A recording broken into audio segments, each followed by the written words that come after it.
because Bible can say Jimmy bata kwada akoma ho nyansa ba na ye de tenetene no enye obi na ne nkoda be wonye nyansa ba me ye de tenetene no woti enti wodi Jimmy na nyini waya ba wiawie wo ye ne hwa enye yi o se nyansa ba ene ye de be tenetene no bata kwada obi wa wo swa no obi amfa nyansa ba tenetene no am wo enya nyansa ene wan na mu an wodi anyini eti sie man mu de wonam a wo ye den Ubekwa kotu obi ya na ne ye ne su ye Jimmy obemu wa bre sa de owo no ne mra ti se wa wo eti se wan te ne ma bia se na ade obi abeye bia ye issue ade obi abeye bia wo stress level bekoso high blood pressure bekoso na no prof kan wa say anytime obi a ububefu ade bi be hawo no na ayi ye friend say wakoma na ekosoro blood pressure no level no ekosoro enti bo say that could be pa na wakoma te wona wokro no eti esi ye make room for mistakes.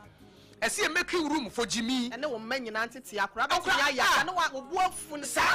Wo ya kwada because akwada no Bible say o ba no amfa nyansa bi ama. Etu na aba betenetene no nti ba o miss no obeye ye niema bi ensem fata. Enne nkrofo stress na financial stress pa nso obrempon sika semu hawo ability especially awariem school a wo de obakọ untimi ntua atade a wato untimi ntua ena we are from Ijiska eno so the stress eba eti o mse say stress na baba ye public health kese pa ama Dr. Mrs. Dora opebio ene me so me manipulating o ha no afro na me say me rent si first kabra obefro na obediska ai ena ka say bediwa ana ai ena o ebe man so ofre wa na opese no da If the time of person no dano, and obefro. Or bounce time on who hears cano, and obefro. Papa relationship be a nipana per sex and offer. Nipani pesicano for a toxic relationship. Hey, Montio! A toxic. Did you hear that? Relationship be as a nipano hears the car. Berman, Obani hears the car. And offer war fret. Berman war per sex war pempamo good dia and offer. And offer. Rakas, away. And who actually I mean, they say, me credit as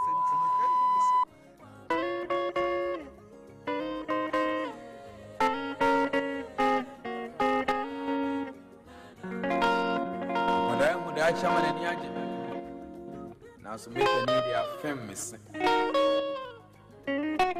Ye near Mranka so. That's why we are my inti. Come in as well, yes, me. Oh, come my son. Aquada who dacha and yaji. Or Penny Chanelli and the round. Mara was Sompa na Mintam Kessel and me was sweet. Memranti remu mentia futu ela mina minyo ranti ma bawa mutie akama ya sekuna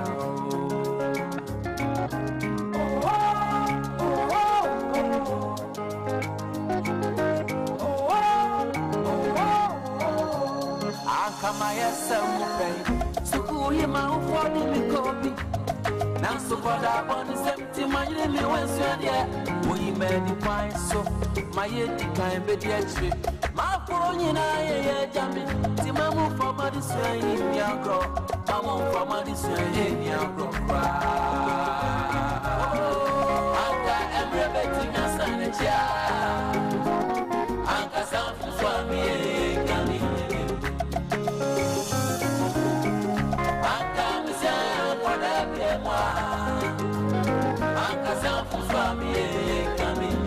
Ghana de shima mama munyina chia no peba Sompa 106.5 FM akra. Jumedi e fene Sompa Rhapsody e breno na aso ye de bremo ena no pay. Se de munim sa no pa bia ye tenase na ye dwendwene ya brabo mu. Ye pa brabo mu adesua ne nyansa ne de abobra. Me hye mo bose enne de aware mu na medi nkomo. Sompa Rhapsody ye jumedi ye de aba e de aboa adasanyina. Obi a wotie bia ye ma wa brabo mu nyansa abrabo won krobata bebre. Abrabo wo department bebre. Na one department ano den eye aware won krabata bebre wadwuma ye nkrabata wonam fofo ye nkrabata wo finances eye nkrabata won kasa se wodi nyansa ebe nante nso ye nkrabata baako abusua wo be firi mu eye nkrabata na ade baako a ebetimi hawa brabo eye aware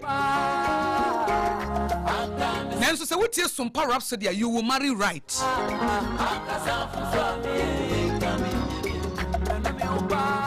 enti ene de apostle counselor general na nkasa wa ha counselor general na nkasa wa fa nadwa e wo studio ha apostle Thomas Kusia Pia me ne be twetwe nkomo e wo Sompa Rhapsody so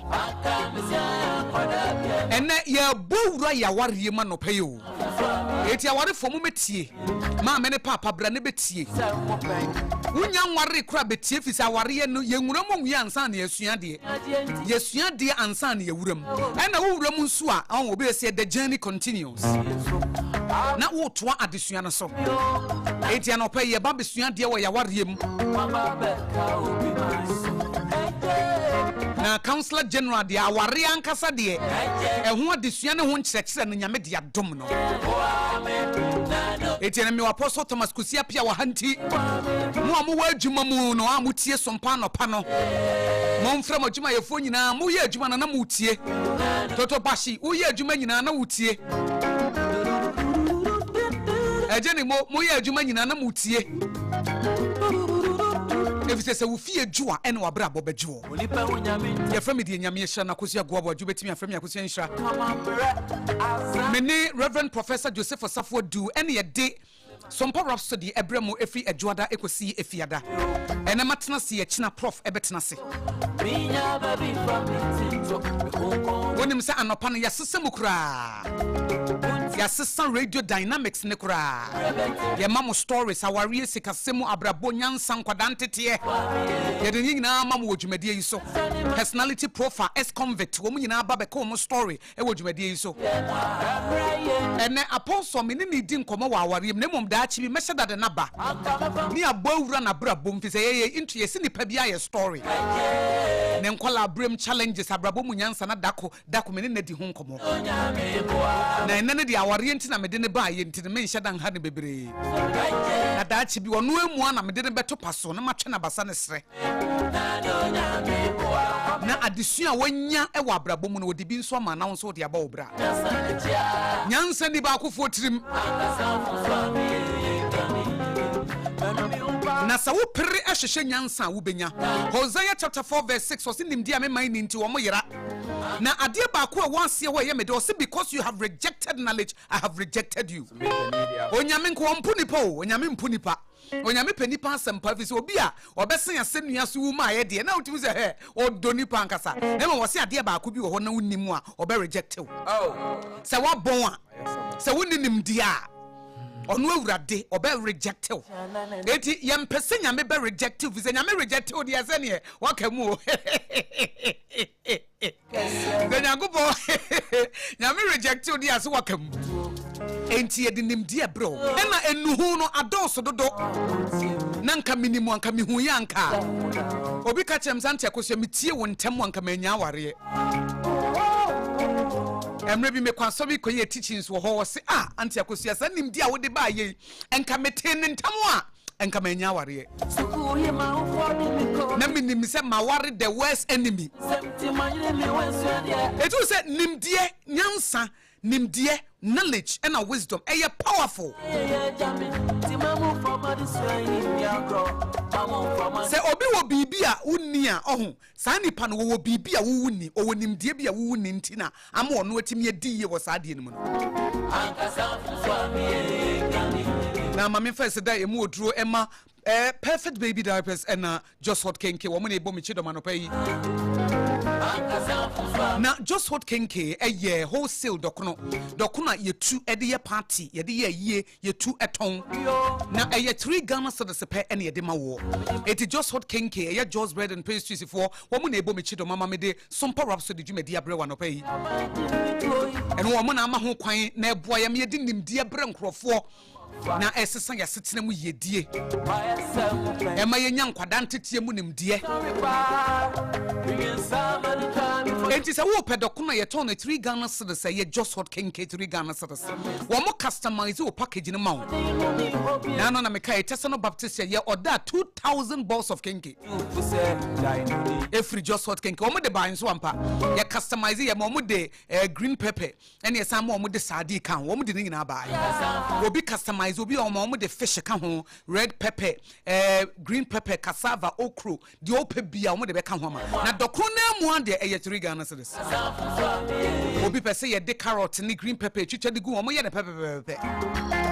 It is a wo ye nya fe na ma obi akoye dokono ma na dokono basa nkrofobia ba bedi na o ma benya ye funu yare.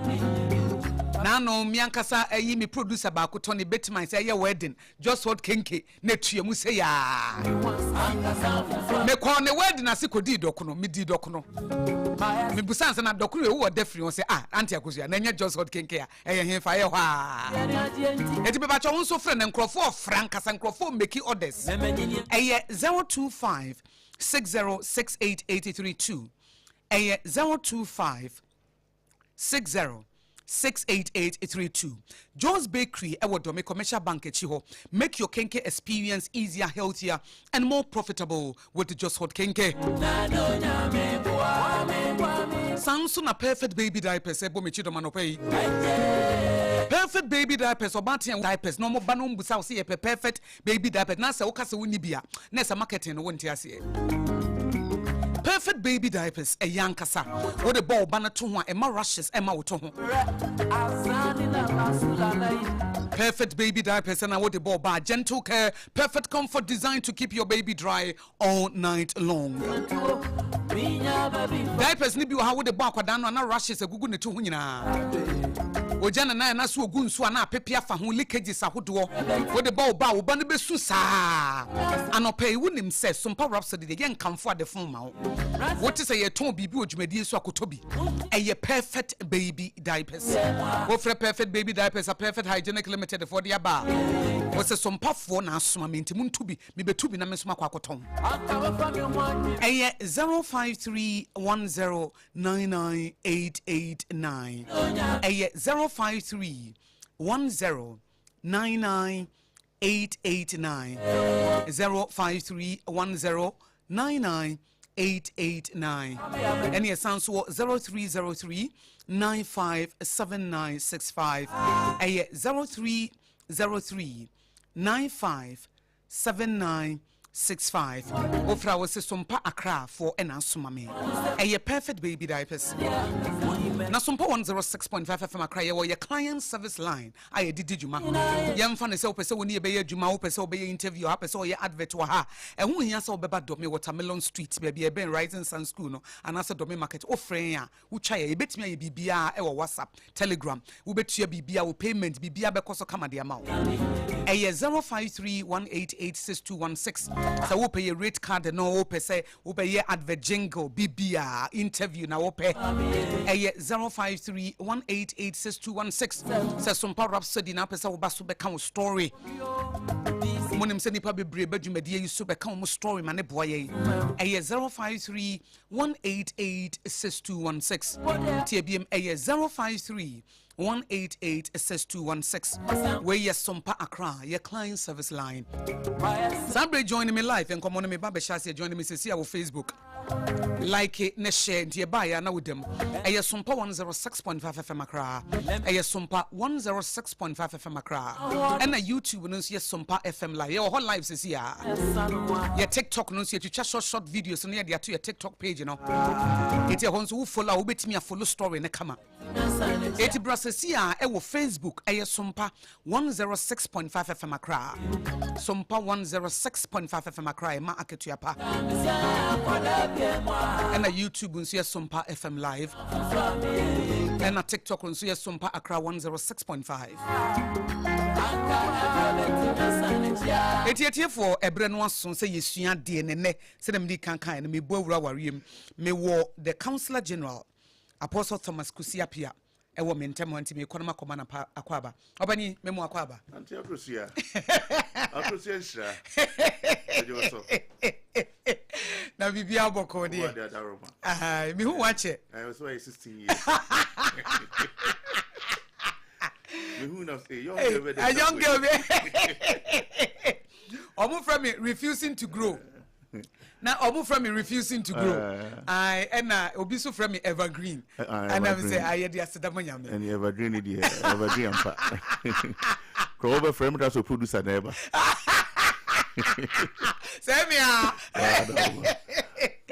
Yeah, the asidamanyame. The radius. You apostle yeah that's say ene wabeka Sompa Rhapsody ho eye dwumadi anopa nim say drum anopa say na nkrofo ye politics but we chose to do something different say ye bema nkrofo apa na ye bema nipa mu abrabo mu nimdie if you say Bible say lack of knowledge my people perish nimdie me mind nti omo yira enipa bebre ye ni nimti ade na ye nkra ye nte ase etitora bia na land as in trouble emre bi me the financial expert bi ba ha na obeni e bedi nkomo fa ye sika sem ho ye betutu ye sika fi say wo sika sem ye basa e ha opa na onu oka bibi obi frey asem oka anti Akosua na menya sika pempa na masai no na nka menya sa nimdie we ya enka me chance de bi to ho ntem eti ye hu se no nipa bebre na nyesa bia they don't want to do the right thing but they don't know what to do and obi won so okoto problem mu a onim kwa obefa so obefrim eti we say problem no na atena ne so and ye say no obi won so kra ne ma wa fam na ene so no kwa na afam but oti obi de no say hey nipa we kra wa survive a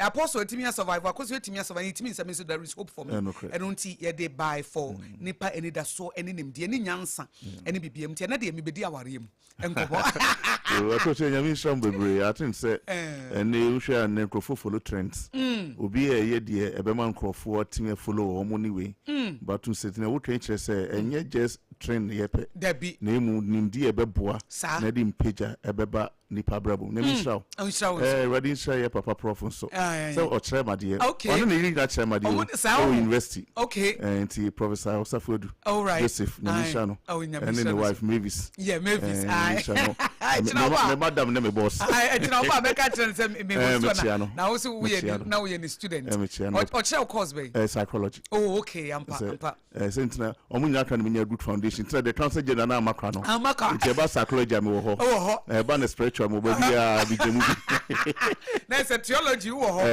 na face so eba counseling so wo ba psychology so why are a very good person psychology if at the very first about class crowd or the psychology dey you say that no young unu come so a lecture and obetna your class so it's time so ye per lecture ye hu no the first time ye nim no ni deep ni nim and a class so the lecture ni when a lecture san what ye fifuni ba musmu nim so ye nim no the psychology a bit ye to no ye to na ti o ha so obi asakru jabord na nim no asate chro no masate ten hepe bi jadi asem wo ye hwan no etofo tia no one or train the midi to say Osafodu for the class why di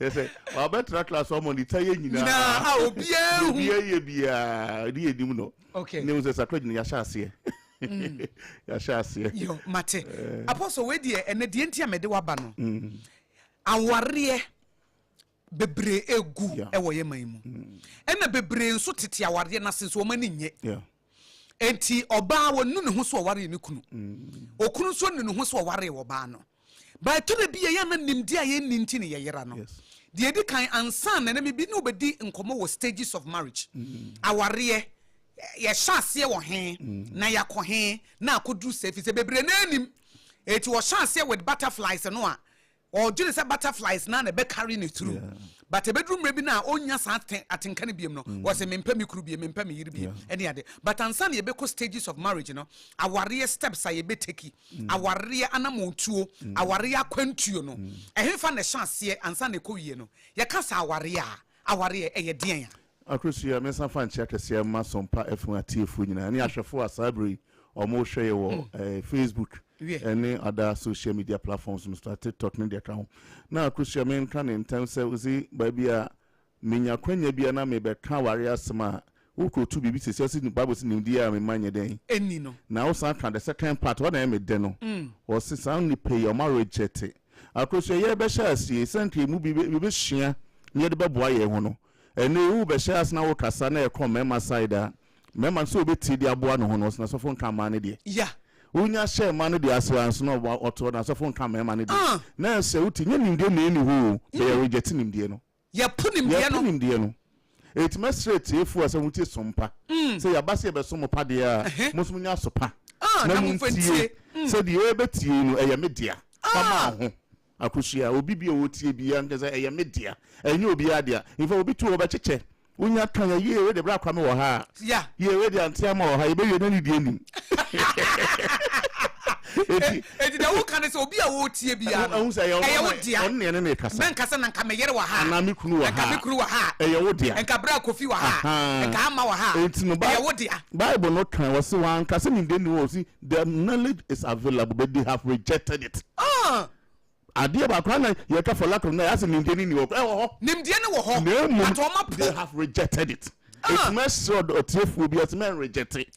For the first time, what do you say? And then me, in fact, I am a taka say who cross or crank and pebbles say the man that's my by any media. Yeah, since you who come say as some neighbor any media. It's in the Sompa for near some pretty of winning and yes, so as 7 year old. Oh dear, yeah, and you couldn't know your idea. Oh dear. And yes, I will chance will be met to be a idea amount. It would Jennifer. It's your mouth. Now, men can interest a crucial say, but not your warriors now, boy. And I dear about one bed, none can many abrame your pan, so see who will be free. Okay. A crucial, yen and none as a shower warrior mine, even those Yamina warrior mine. Your culture is a way of life. Now, I bring ye 2 and more, ye share near me boy. And maybe a chum. Na ema nye adwuma na be ma na ekwa fuom ekokodo tie na nan munyan so hu se aware be boye ndia na e wo se efa no nyina obi adibi okay se be ma ekwa fuom akwakodo dia ene yentete oba no nsuma no nya nimdi o be hwefie okay enti e ba ne amamre mu a oba adwuma die nyina yemi no akosua na se tifu so muntie ni yie ye na nan munyan sen aware na oba adwuma die nyina yemi no die di kan ene se oba wo ma be ma tie ba na amamre mu oba na ewo nya be ma na ewo because amamre ne kire se oba wunyin sen ewo aware mu akra ne ukunu dia nse so bi ukunu kra na ne hu ni ho a wo ma no nfa ba kan fo amamre kra de etan ene se ye mpon ye papa kre mpon so gbegbe o papa free se bi oni bodam dikwa ko wo ya ye die na ade akra no ye wo emame no dia yeah eni nta oba bebre aware ne na ma bebre aware na awo ma yemblemu be ma ni yemblemu oba o techa won ti ase amamre mu nya be ma ene ewo eyoba ene ewo de to su mienu se wo be hwefie eni nta koso be ta koso hwea de no na be kwa aware yeah hwea ne wa hwea na on te se kasa kwa am hwea de no da bi ye nda nan mo antete mema ma aware omo tete ema aware because of that situation no mu no se ena koso wo de hwemu atoto sa amre so na twanyansa wo ko won se be ma na wo kwa afu makwa akodo no wono a na emra no same no aduane ono a na emra no meprapra fie ti o mu hwemu echiche mu se oba wodie ni be ma wodie ni ba ko so nyame adwene no ya eno ye ya mamre ya mamre no ye kire oba asede ene ye kire be ma asede enti oba ne de ne se o kowo ma be ma na afi wa hwe fie eni to oba wa ntimi an hwe fie okuntimi jaawo wonu mu aduane no a wonu mu nema sie wonu sa ne ma no be ma ntimi jaawo sa ne ma na eye foundation wa ware no eno ne ya mamre no ena mema no so side ne ena mo de ene se be ma wo de ye wabatire kwa ye adwuma be hwe oyere no ma okay etie na nanu nya nsem na ye be ma sika ene hwe fie oba nso de nso be siesie fie no wa ma be ma no na ko so de ya hu ni se sa de na didi mu ama na me no tie kese ye nyina ware dodo na etim na sa foundation na nyina so wo mu say na ya mamre ye culture de ba de da so na mu process ene oba na sa ko so to ye adwuma yeah Akosua na ma bebre na ye adwuma yes culture is an culture is a way of life and near ma sisa ye nyina echi no ye nim de ni nyanwie pa ye se ba bi ye free ba no and sisa ye bi ba o se etimi hwetoto ne ma no ti hwara ho sem wa ha ene ye tete aso dem Kristo ni mapate wo ba ma akọ adwuma ba e bi ko ye teacher ni wo pontem na yire ye adwuma be pon nwuma be 8 na no to o twen se yire me ye aduane de entia e yo ba na no aduane na kuso bu sanse oba bu koteshi be na chese be ma no aduane e koteshi be akosua so see ene ibi ye na ye se be hu nyame mpo no nyame asem nyanwura ya ware mu amamre foundation de ma me nkasa amamre ebone ba amamre foundation de ma ye no no akosua no na edidi mu a bedu na adwene no opon nyame asema ye tie opon nim de ye nyina no eniema ntimi nkofo ma ye because adwene na ye blocked ewrade atuna to oba bi nsema akosua wo sika obetu kwade ahwe no kun ne ma be se na adwene se oba sika de eye ne dia be ma sika akosua ene edi hwe fie akosua eni to oba ne to nyina no nyeso oni biu but de ahye na adwene mu no wa be hye nyame asem a ekire ne sese bi mta ya meta ka sese woni babu bi akra babu senta ware de ya boafo mo ye ho to de senta amamre kwa chiche mu se be ma de so ba konma na wo ye be ma ne boafo akro senta o ba konma ka abo na ka problem enkenye problem e se na adwene so ba e mo akonma no be se quotation be na kire wo sa nda de man ya rewo sa sofo won so akadi nyame asem beba mu so no ye de nyame asem na akira na de cha amamre na mu anti nyame asem na nke no be kire ye nyame akwan se de nyame akwan awade esitie no ye san fa amamre no na de kire eno an ye de kire mu edusha de sofo afa Bible obi Ephesians chapter 5 verse 22 Bible so ba bro ho asema wukunu no wato ba wate wa ho bro sanse no aduane ma wukunu si wukunu ne makotation be na chesa bro so aduane no quotation be na chesa ho bro so ne masie o preach o but ni preaching nyina ya amamre na ndem man ya wo ho sa preaching onu gina he preaching for the same quotation Europe Europe amamre Akosua ne se be mo betima London man no se de umu ade o se nyame asem afuru mu enye nyame asem na afuru mu utna Ghana de amamre ne preaching ye eti preaching ne kwa ye preach aware mu ne so sisa aware to ho eti difference wom aware so say ye je nyame de to over the years nyame de kwa de enya men ho na aware so ni nanu Akosua na average marriage e wo Ghana ha emme nyame ho kra kakampo nyame de na o hyehyɛ ye no David nyame de na o hyehyɛ ne say eno na ye bekomu yi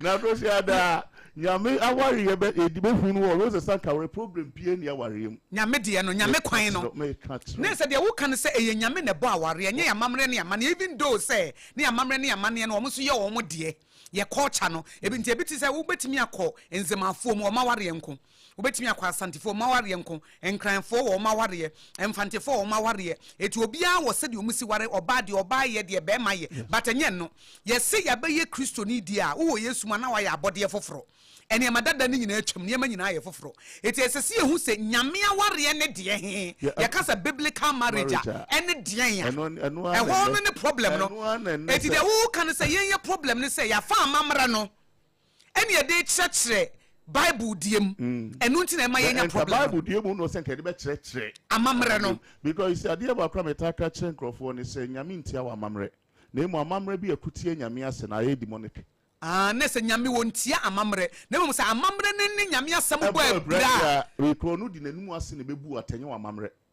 nyame di nanum asem ne bebu aten enye wa amamre na mam ye very passionate about marriage no tia metaka se mama se mesa wa adwene na emu me ba se me betwa no da picture akyerew okay na for the atoto de wutim no no obusa se sa picture ye no nyame de maami ene de metimu yi no emu de hin ena me wo mu de di kan na nimu de nyame de bebu maten na ase krese so dua odinanum aware nyame ayensa nyame nyanse o hyehyɛ aware ne 100 esi nyina yeso esi oba ne so na si be ma ne so 100 nye 50 ukọ Europe 50 oba Ghana nso some part 0-100 ya mamre sa na oye no ti e bosi kasemu a 0-100 e ba de fiade ya e ma 100 be ma wo 0 ti be ma nduru fia na ire ya adwuma na ni abra oboso obo ado na oja na so de ma adwuma enye ma adwuma e tra adwuma na sentim sa enye masade no enu to di sesimu so ka sa hit divorce na ni de man ya reho ade bi obi gina so ko de agya ni kuna na yire no e ono na adwuma e wa ware no enne ne ye ba behwe no obi agina bibie so agya ya ware but ye adwuma nyame de ahye ne nsa e wa oba bia oba ma wontimi hweme de oba ma wontimi hweme de entimi gya mi kuno we hu se sa akra no so ka bo kuno akoma according to Bible enye de afri enye de and none of it wo de wo kan say biblical man na say nyame aware no ye ka nyame de no a e 100 ye ni se we ne bo akonhoma nye we ne bo akonhoma eti ye nyina ye beboa ye ho eti de obai ma ne betimi aye na oba no so betimi aye ba se ne nka apostle mi so beka say say ye man na enyem mema nyem no so e you see so ye beba ho I'm happy say we busa sa question yes na Akosua men kan ya kan say responsibility as said there okay and amuntu eye tu okay now ade ba ko nyame nim nyansa na ma me breaking down say ma okay maba Sompa FM menyewura ha na me fra brantie bre frɛ no Agya Tom na me say Agya Tom me di demo ha sisi ahye wonsa me ba na Sompa ha yensiesia me bisawo na adwun na komum no ne kita ne sa 100% ono nkwa na me ne kasa kwa na obi ani ha Ofri akro ya na me frɛ Clarita. Na se Clarita, me de Sompa ha sisi ahye wonsa. Studio ha. Me ba ne yensesia me busawo. On se na adwu se 100% ne dia. Na de tie nie. Clarita be wura ha na aja Tom sisi ha. Onya just papa yi do me boafu de entia. Adwuma so on na eye no. Na papa yi eye. Eto obo betima appreciate eja nyame nshira wate yeah be men na ye wabo mi o wo ya me bo of ye we de na ni so no de wo ye no because wonim say ye na sede enna papa ne yama no na papa nsu be rana Clarity sisi o jacha ai mami do ya de ye we de bo me won so betima bo no mami nyame nshira wate obo appreciate no because ni say ye na sede enna mami no yama no nyame nyanso di sisi aware no it is shade omunya akopa do obo be ma no oba obom kan bom and there's a reason for that abs we mo metro kenya betima bo oba be ma no mo nam ho da bi obo be ma no na obo oba no shinfa obo na the same day na no me cross bi wo tunyane twa plenty kitima me na ejam kudu makuma ma meji makufa ma ye na ya abodie mu ka akire na so sambra wachi reverse no you see ensemble brain ye te cash Bible mu akosha ye no me ma ye no me ma ye beti enim e ma nya bodiem kachire akosha e ma nya bodiem kachire and as for the preaching then tell me every pastor to say Bible you chori na sili ye okay e wo Revelation 22:18 was asem do di bi ka ho no why the no me no me wo no de to so eti ye di bi ka ho you be so na ye say ye abodi mu ka me kra me ka bi ade akosha me asem memo bi bi an kan bi da memo asofu bi kra an kan bi ade ntina enya ma na ye twato ye be ko Bible because say Bible so say the Bible kind Bible you know for me say free Genesis na me share so for bi kra na ai nya me kra do bo mama ware say na nkanya ware kanya me amom na so for twenya me adapa say nya me bon for free across here there be only one also your omnipotent God yeah na yeta so God is omnipotent God is omniscient God is omnipresent no be all powerful all know he's everywhere when hunyan sasa be mo do here oba and the tekina later no be boba won ye nyankopon ampa now for Bible for the first semester tiefu nyina said the Bible no yen ka Genesis chapter 1 verse 26 akoshia na etiefu bi afa the Bible now the book of Genesis chapter 1 Genesis chapter 2 akoshia the prologue of the Bible adie bi esi wo wiase bi esi wo including Yesu wuye and then me Bible theology wa ha but pursue ye power ya senti da bi amka wo be kotu Genesis chapter 1 and I just chapter 2 adie bi efani pa ho ye wiase nyina ho ne gina but adie bia I wo fani pa ho ne wo now over the years nda Ruzamitaka church ye for say nyame nyansan mu na Bible no de man ye share on 3 levels ye wo information level ye wo revelation level and ye wo revolution level information level ni say who share Bible no for understanding tina common sense e wo no tie nyina ha na ye gina a house na assemble no because who share for understanding the meaning we assign. That's how we interpret from our perspective. To account Brazil or say Adriano and Nemesis, the Europe so ever can different because a perspective. Yeah. But Nyamians, you have to move to the revelation where the Holy Spirit will give you insight, a deeper meaning. I had a brain, and entire Bible confusion. I said there's no confusion in the Bible. But because information level there will be at Nigerian natural here. Who can say ye can from ye the yajine, ya mamrani, ya money, and yet the church by yen share. Yes, so you need to now begin to understand from the perspective of God. The better know who Obiagye then to this and whom to yeah. So Paul Kaino. It's in a bombing revolution who tiadness from the perspective of God. Do no year na the Nigerian the temple of the year. For the first quotation, a popular quotation, Akosua, who be time with if we ye Genesis chapter 1 verse 20 Akosua. Or said then God said, it's Yamina Kasawa Hayonko. Let us make human beings. For the first time, through the Bible, I didn't remember was and God did this. But it was let us. Yeah. Because one when Yaminum Kasa, you're crossing, you're fun to have another time. Okay. We try one time in there, sorry, because you're all I'm quotation, 8 hours teaching.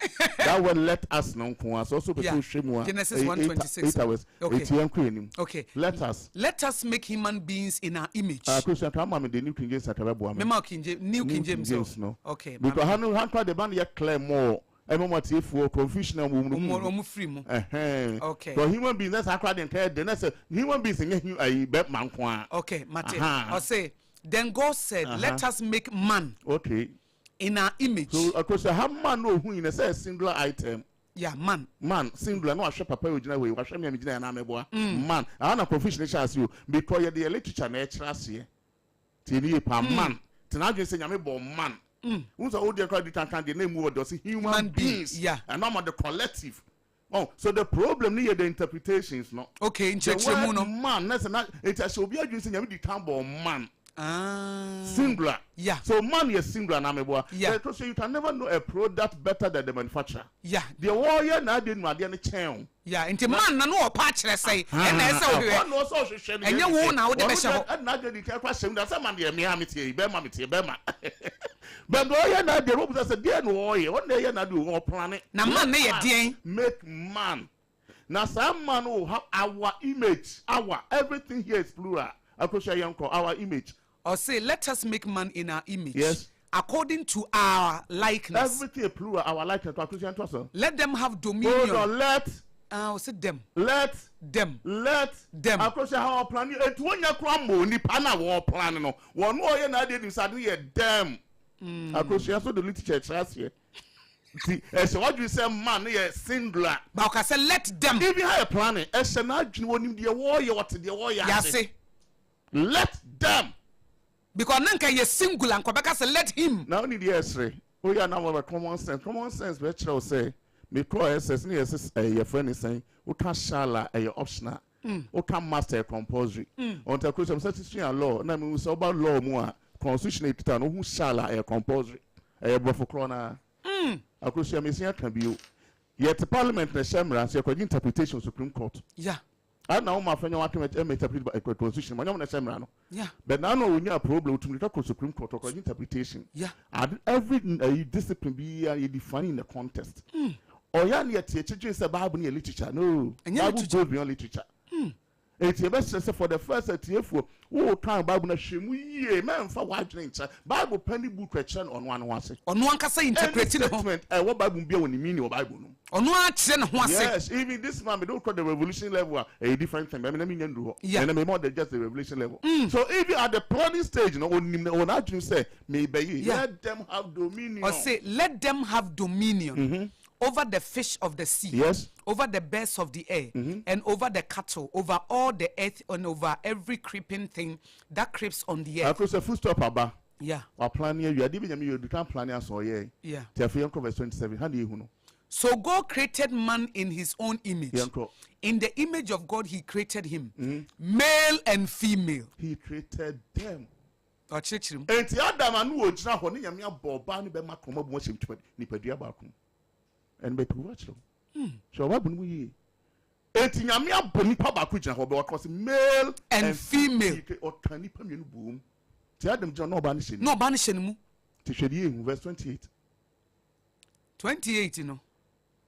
Or say, then God blessed them. Now them, you know, I can say God bless him. Then God blessed them. Then the who are that teaching 8 hours teaching. That teaching. A strange, I made them a bem or this dine, one of them about this dine. A strange, I made them more board in Wadian, and one of them more bem or din Wadian. A strange, I made them more bar, I would did our own cry, none of them about did our own cry.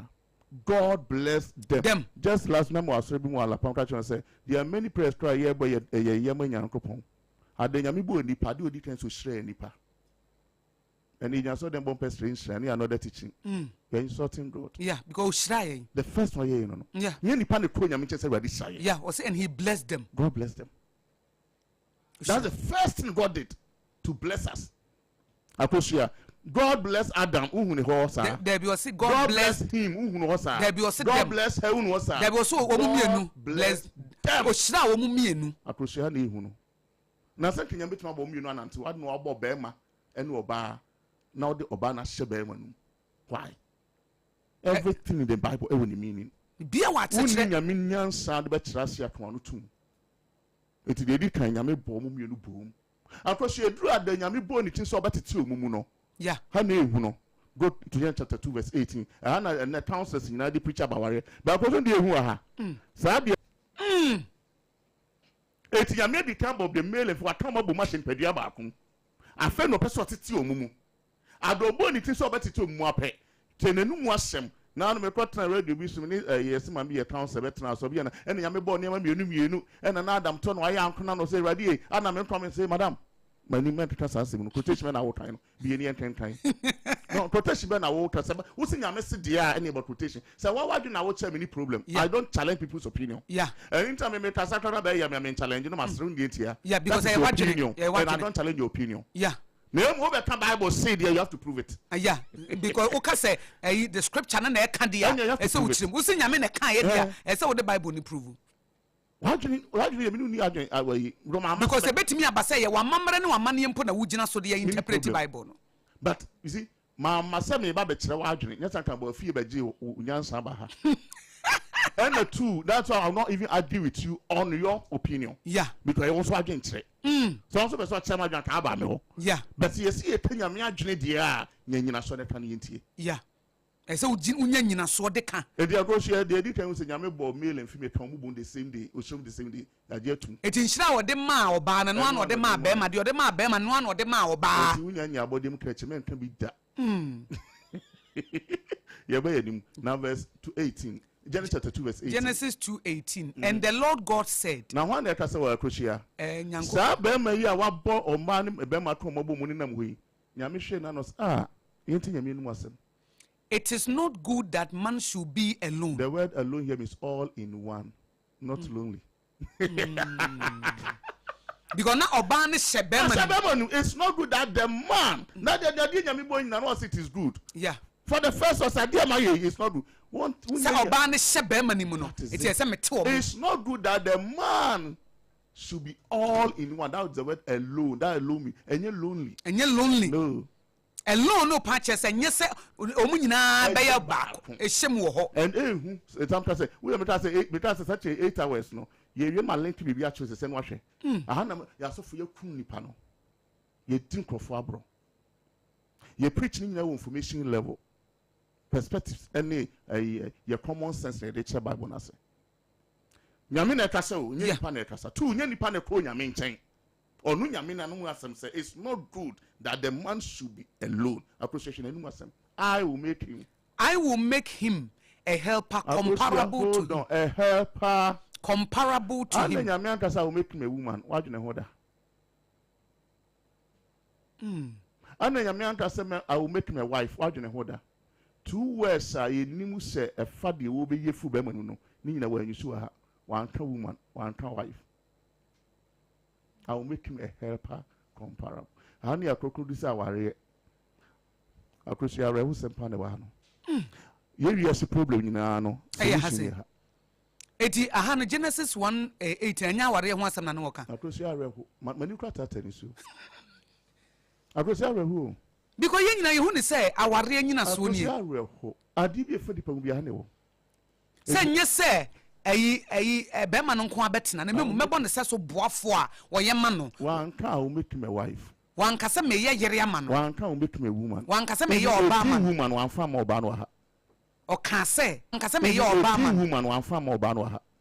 O ka se oboafo. Akosu say asofo ne dipa biye ye se ye pese ye page abrabo material se ya ye pro ntu nyina atwa. Now let me link the two. Before all be boss any pay. Will be key statement. Let us make man in our image, according to our likeness. Die hunie. 2 million nyame wo so ni asase so nyina no. E do say wo boni so be boni pape no ye real.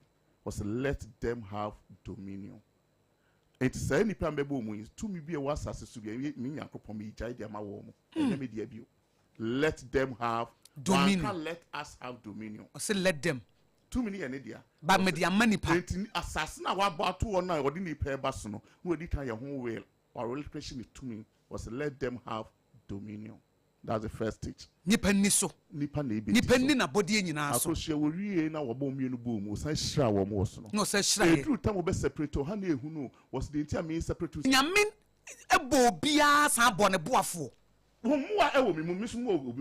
everything that you hear to solve our problem on this earth is already with us on this earth.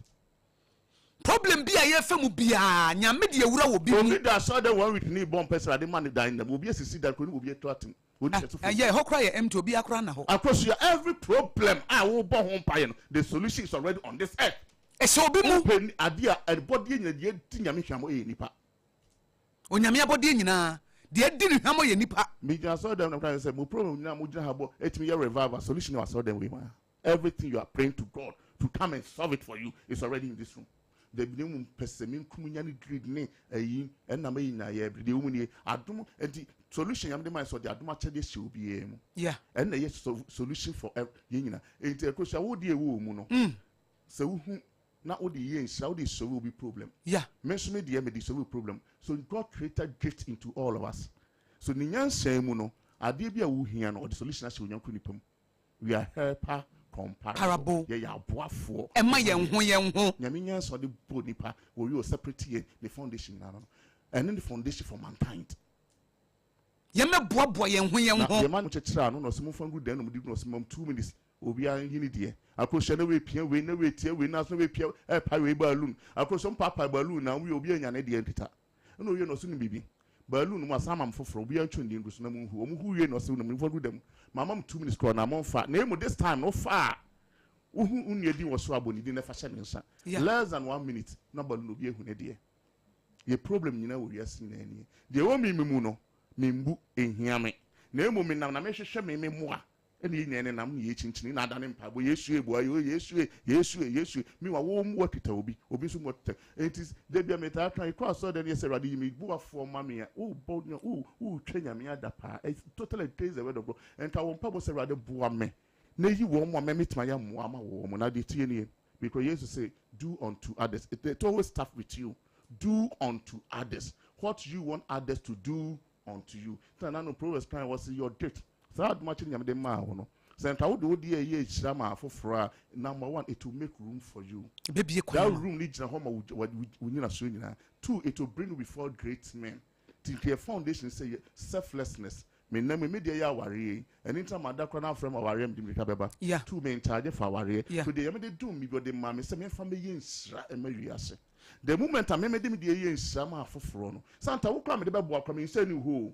be onu nyam be connect ama won so obi nsa ani ntina so obi bia oyini yem eye nsama afoforo no hwe na brabo pagya we are so greedy say we are all searching for ye de obi ade obenye free ne yanko ho no wo hwehwe enti ya ban sa foundation and we are sniper what dey including aware it's santa wo di chem kwa for aware mu no problem many problem so information level na there o say aware ka many problem na mo hampo teka Akosua say tiase a ka problem no ye were dum amaka na se me be ye me boafo na se me ye boafo ma me yere na ya mamre say oba de sinema di enta me ko bo na me ko bo na dwuma wo ye eti di enta me tata oba de sinema na me am se me ye de boafo eti sinema mo ano na wo ye boafo oba na no aduane me se me ye de boafo eti mo ano ma na no aduane na me ye de boafo dabi na sa sam na kro no yate asesu ye ntiase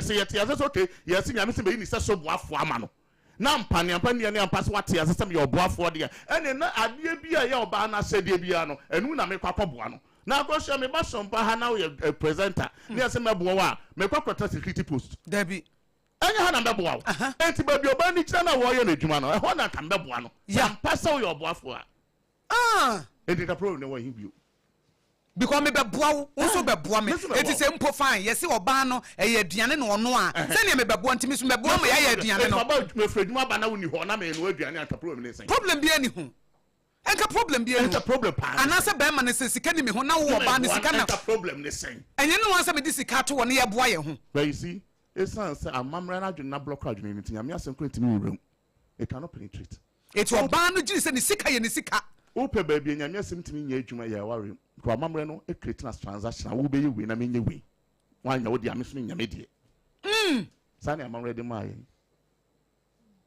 tinyame asem na kasa de etimi enita wo timi no boss nya ntokwa mo ba adwuma mo be ye adwuma o kasa wo beti because a professional some ne adwuma but timi no kru months 1 month kru 1 month ne kru na that day onya ze so cross so Sunday et say for morning nche asem de obeti be nyame asem timi nya adwuma ya ware enim po say foundations de nyame de mind kra de nyame ho and na be we profa no say transactional do this and let me do this. So I need the amusement. And apostle, dear, who can one mama tia say? And I'm saying, you make us some bonne bois for your man on. Yemi and no cabo musawa for your boy and when enti adia bia. Say me to me ye, and answer me crew to me, me to me be. I know. Enti no say me kunu ne ba kon or ba yefans am mamre nti ye say be ma ne ba kon homa na say bi na me kunu adwuma say me ne ska wo me ho a eno an say me nso me boa ana say bi a me yire nanu aduane ba to ko adwuma onya ma me duru ho metimi no amo metimi ebo ba yira mpese ne ma ye na say ya boa ye ho but problem the same ka problem bi eni ho be we ko enya chance ya feel be nya introduction Mama can name me enough for me move ready. We are introduction. Matthias. So you do the foundation. And I believe say for NTN you never. You see, what mean the foundation I be bona for the ever queen no better. Yeah. I go some person me tin you for quickly. The edit time matter where your foundation ya meto here. 2 who nim say down na ye na ye ho the first aware cross down na ye na ye ho ade. And you know there will be a member we say but mama can dey tin ya me ball ba no. We dey can we to bomb you separately. But what the time Boban share by Manu. I did be only Yami boy no Akosua Atiefon share Romans chapter 1 verse 20 and interesting be honum. Akosua the that's a quotation by in fact this quotation or not less than 10 major issues to discuss but our read the penny here. So Romans chapter 1 verse 20 one of the mysterious scriptures are it has deep mysteries. Now the woman idea me who says sir in near messing Yami creating your boy it was a mere transportation. Near my Yamibo was as soon as what mere transportation say, not a near man will hold that, but it was in the invisible realm. Then he decided to move it into the visible realm. I say a physical realm. Yeah, with actually saw what they done on Yamin who did not train. To everything Yamibo body done who didn't chain. Number 2, I did Yamibo and the original is in the invisible realm. That's the spiritual realm. I did who was as we should be. The original is in the invisible realm. Enti de hu ne physical bia no nyame de dan ho di a kire ye. Enti mi hu dua se dua si ho a nyame de dan se mi hu awia a nyame de dan ho di a kire me. Ade bia mi hu anwea a nyame de ka bi fa no ho e kire me. Te obese otubeso tinyame ase a steady nature. Akosua yenka Romans chapter 1 verse 20 na etiefo ntie. Romans chapter 1 verse 20 say for since the creation of the world his invisible attributes are clearly seen, being understood by the things that are made, even his eternal power and Godhead. Niema bia na abeya chinye nyame ba sakro eno osani nyina wada na di abdibom e wona bodiem Akosua ade nyame de da ne ho adi ne Godhead Trinity a che wasase so ya ware na ho na hu no te aware busa say what is marriage ntafuna be define aware biblically atro Akosua te efu etem na nchon to marriage is God himself and I'm going to prove it right away. Marriage is God himself. Eti wo sha ware fa mamre mu di am na matisika aware ye be boy ho or ye oba wase die nyame nsam nka say problem fa memo wo yo Christoni na the next level so the town say aside say me na ma ware ma using aware onu nyankopon aware ade onu nyame de boy so de be dan ho di achen wasase we so marriage is God. Turn on the podcast was this a great mystery. Yeah. Ephesians 5:32. Awariye ya de nya ne se nyame abodi a wobo ye nyina ye hwe a wode da ne ho adi na emu ba ko otimi de da ne ho adi kase pa picture of God eye awariye. That's it. Me hu anua me hu awia me hu nsroma ne nyina e da nyame ne attribute anase ne bibia de a kire me na mamade ba ko a me sha me hu nyame pa wo hu ye se hu nyame eye awariye enti onyame no a wo ye honhom no the physical way was associated na tell aware. It's the whole concept of marriage, no, as in revealing yame was associated. Why? Because the Trinity of God is seen. Tibema our remu ejum God the Father. Ni nyambecho yebeka. Oba jina Hong Kong office. Na nyanenu asem no aye the word no oba no ene yigina so. So the Trinity of God is revealed in marriage. And in that time obebo ni podita shout ne trust science let us was transferred to the full dimension. Let us. Nothing, and God did this. And let us. Yeah. Genesis chapter 1 is here. Let us make man in our image. According to our. Next, I didn't hear everyone should look like us. The word image is outside saying. the word likeness which must function likeness. I couldn't know what I'm saying. A sign be sort of saying. Let them have dominion. And you be who said God created the male and female and I'm a boy. Sir. Now when you now say male knew image and likeness of God and I'm a boy. Sir. Female were image and likeness of God. So coming together they show the full image and likeness of God. Now just chapter 2 I can't say one about tea or mumu. What it will say bear man and no the image and likeness. Or one with image and likeness. And people somebody together in marriage. Yes, the two shall become one. They are going to reveal the full image or the original image or come boom or betiti or mumu was mumra together again. And they move together again. It is a the Obani Bema Kabum Sawari pet. Nessa when you image in the fullness, no image and likeness. About together. Now about the original position. The two shall become one. Now, honey, when I cross here, it's in Kabao image and likeness. Bemo image and likeness. I cross here, warrior, one image and likeness the issue. And so, natural warrior, Tifu Muti, and Shawari, who saw Bronsam, who saw Bronsam, Timutambo Mohana Mushuno, Bonsam, Tinabrosa for anything. I cross here, yes, you. Meaning, saying yes, Apostle. But because Nesse, Uko and Noka warrior more. Bema suban award than a dear sabonsam. Or bar suban award than a dear sabonsam nti. Say, our real nice and Kajina Homania Missun and a bino. A show bonsam soon and a bino. Here was a social cashing and you, and by my warrior, dear. Manamaro, meta, and yes in chain. They are done a bonsam for our no. Best and cashew timun necessary. Me, when I some union coupon, Emma Mire. I saw but 2,000 union coupon, Emma Muku, ye but to dead. Yeah, but to the original position, the two shall become one. Now, let now freedom had be proved. Didn't know me Bob and Bema Kumbu Macan Bema in the office of the father or Beja Hong Kong. A dear Tito bar and only tap Bermano. A dear Kutoba, a Tito or bar, Hong Kong. And if they do it to my yammy baby in a pea, was one car I will meet me a woman.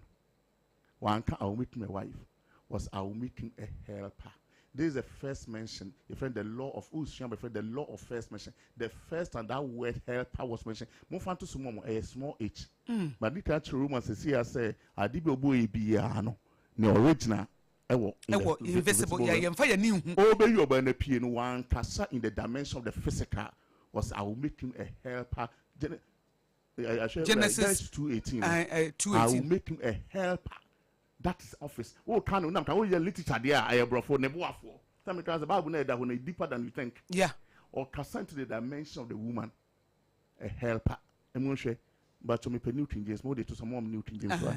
Because of exercise. I may, Mamma, ready from me, Genesis 2:18. Genesis 2:18. You know the right way, but because I wanted to follow the same way. Mama, 18. Mamma, Fama. Or say 2:18. Or say, and the Lord God said, it is not when you okay. So I will make him a helper. Because I help and a small each and I'm boy. The next time I see helper, I brand used to cast a found concron. Yeah. John chapter 14, verse 16 and 17. Yes, the Super Bowl conclude one money. A dear boy, now, of course, a Hannah hinter 71. A Hannah hinter John chapter 14, verse 16 and 17. Bible now may can be a more deeper. That's needy any who know. And your literature book. It is a old literature last year, the over fan troca. Oh, Neboa for no, oh, I am a boa for fun. Member be cracker, and I am a boa for, but the word is comparable. Necessary. It's way by your boa for a week. Now we saw your boa for a day. I'm away. And you're 1 week. It is a man fan that says, ye say, unze, said a worker, so what fun information level cross, what fan tracer, why a boa for. Say Obano Poyam say a mamrani a money moon, Obano and a year Diane on the bois, say Uber bois Obano, and they said you are no Buano. And a simple Beman a chef, you said ya mamrani a money at tea, Beman a coyer Jumadis Kappa, Nasa Wu Obana, say, oh, Baba Bois Beman dia, and they said Beman watching and Cowba Buano was our area. What I say? It is a wolf on information level cranny, a boy, and we own it. Is no problem, but then now can say, a way, medium year way, would you win you? But what's our year, 100%, 100%. When you introduction. I wrote John chapter 14, more for some mommy, and as well, you so 14 verse 16. Or say, and I will pray the Father, and he will give you another helper. Should I say, another helper yet a capital H? Yeah, a capital H. another helper. Asanka another. And yes, I capital H. Capital H. Because you knew baby or interesting to us. That he may abide with you forever. I feel the next verse. The spirit of truth, whom the world cannot receive. The spirit of truth, whom the world cannot receive. Yes. Because it neither sees him nor knows him, but you know him, for he dwells with you and will be in you. You can't three part. For he dwells with you and will be in you. You can't three times. Sorry. For he dwells with you and will be in you. Is in two parts. One part cry. The Holy Spirit needs to be in you and be with you. In you and with you. So because Obano Honkonko the same office, she needed to be in the man and be with the man. There's no mistake in the Bible. And they say Obano Honkonko ye boafo. Ne boafo no. Yeah. Dwumadiem no. And ne boafo. Me be chewa kra kiro. Yeah. Sa dwumadie Honkonko di na enta na Christopher ye bre no. Honkonko no must be in you. So and be with you. And be with you. So Honkonko re mu a eyi wa aduma chede epi. Okay. And as a Honkonko no nam so eboa ema ahosheso na brota the fruit of the spirit. Akosua ni e wa so bebre ho ya bom pa ma Honkonko abetena yimu. Tieni o ama adoma chede pintu bi so fotumi bom pa ye wo sayare o ye miracles be Honkonko ne nante ento no obi rebeda. The Holy Spirit food dimension is that it must be in you and with you. With you. Or to moon or count. But all bomb this obey Yamia some more juma. That's all no concron or more drama or more chrono, but also see and be attend because Hong Kong met I do much do a demas of a young woman reaction, also the Aswakata. So the two dimensions of the Holy Spirit, it must be in you to bring out your gift. Why? Because you are 7 years about 2 years and not much a day Yarisa.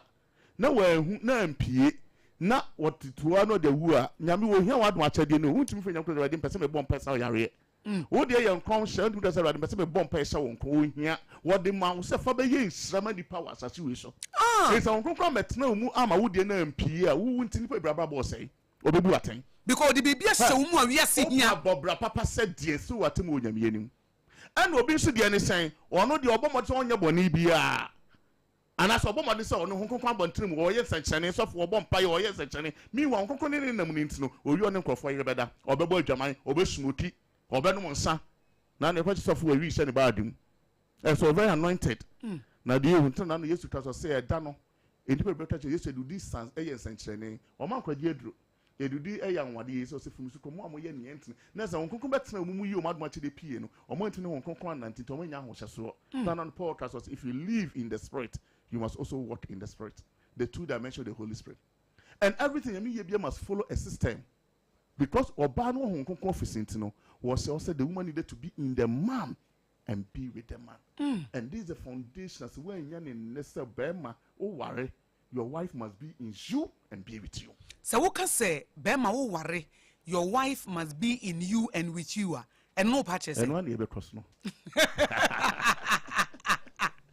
So we you know no sabe kan office say Adam na Eve ewo ni mu ansa no be ni pie no you so mo samba rakwa mo samba together and no san kan wo mu bom and no mo samba ye baako eti se wo yiri be wo mu ti se de na Adam na Eve wo ni mu dada ansa no wo yi ni wa pie na wo be kan ne ho no e be ye den na be ma waware na yira wo ni mu na wasan so aka ne ho.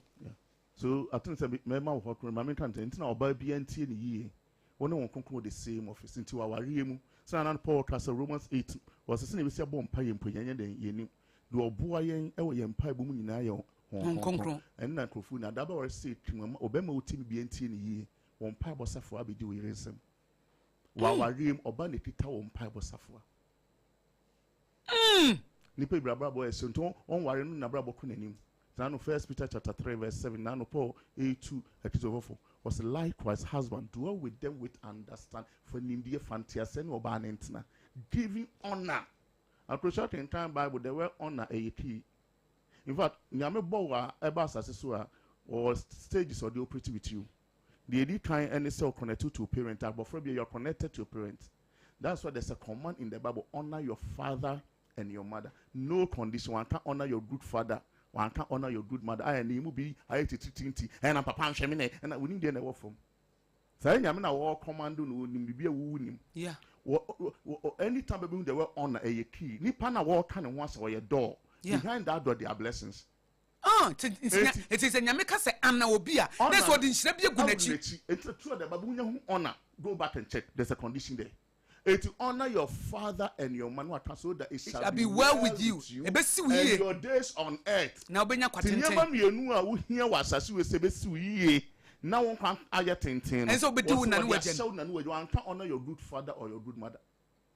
Penim dia na mo nyame nim nyansa chen ada wudu abrabo and I mean no babo ko no and I just thought yes you say me yes jai nyame you are insulting God. If it's open say si wiye na sa open say unya kwantite wo dia no say wo awofo obe ana wo mo etinye so ye papa na so ye na me maame de no onye me papa de no onye hu hia wo dia so obe ana wo mo nyame do basas no you are connected to them and your blessings are connected to them but the ehunige the moment about say king destiny asesa unya ware dia wo destiny asesa ma afa wo yie de no usha bedi wo yire nsem ha na mani ehu no and it unya ware say your wife is more powerful than your mother.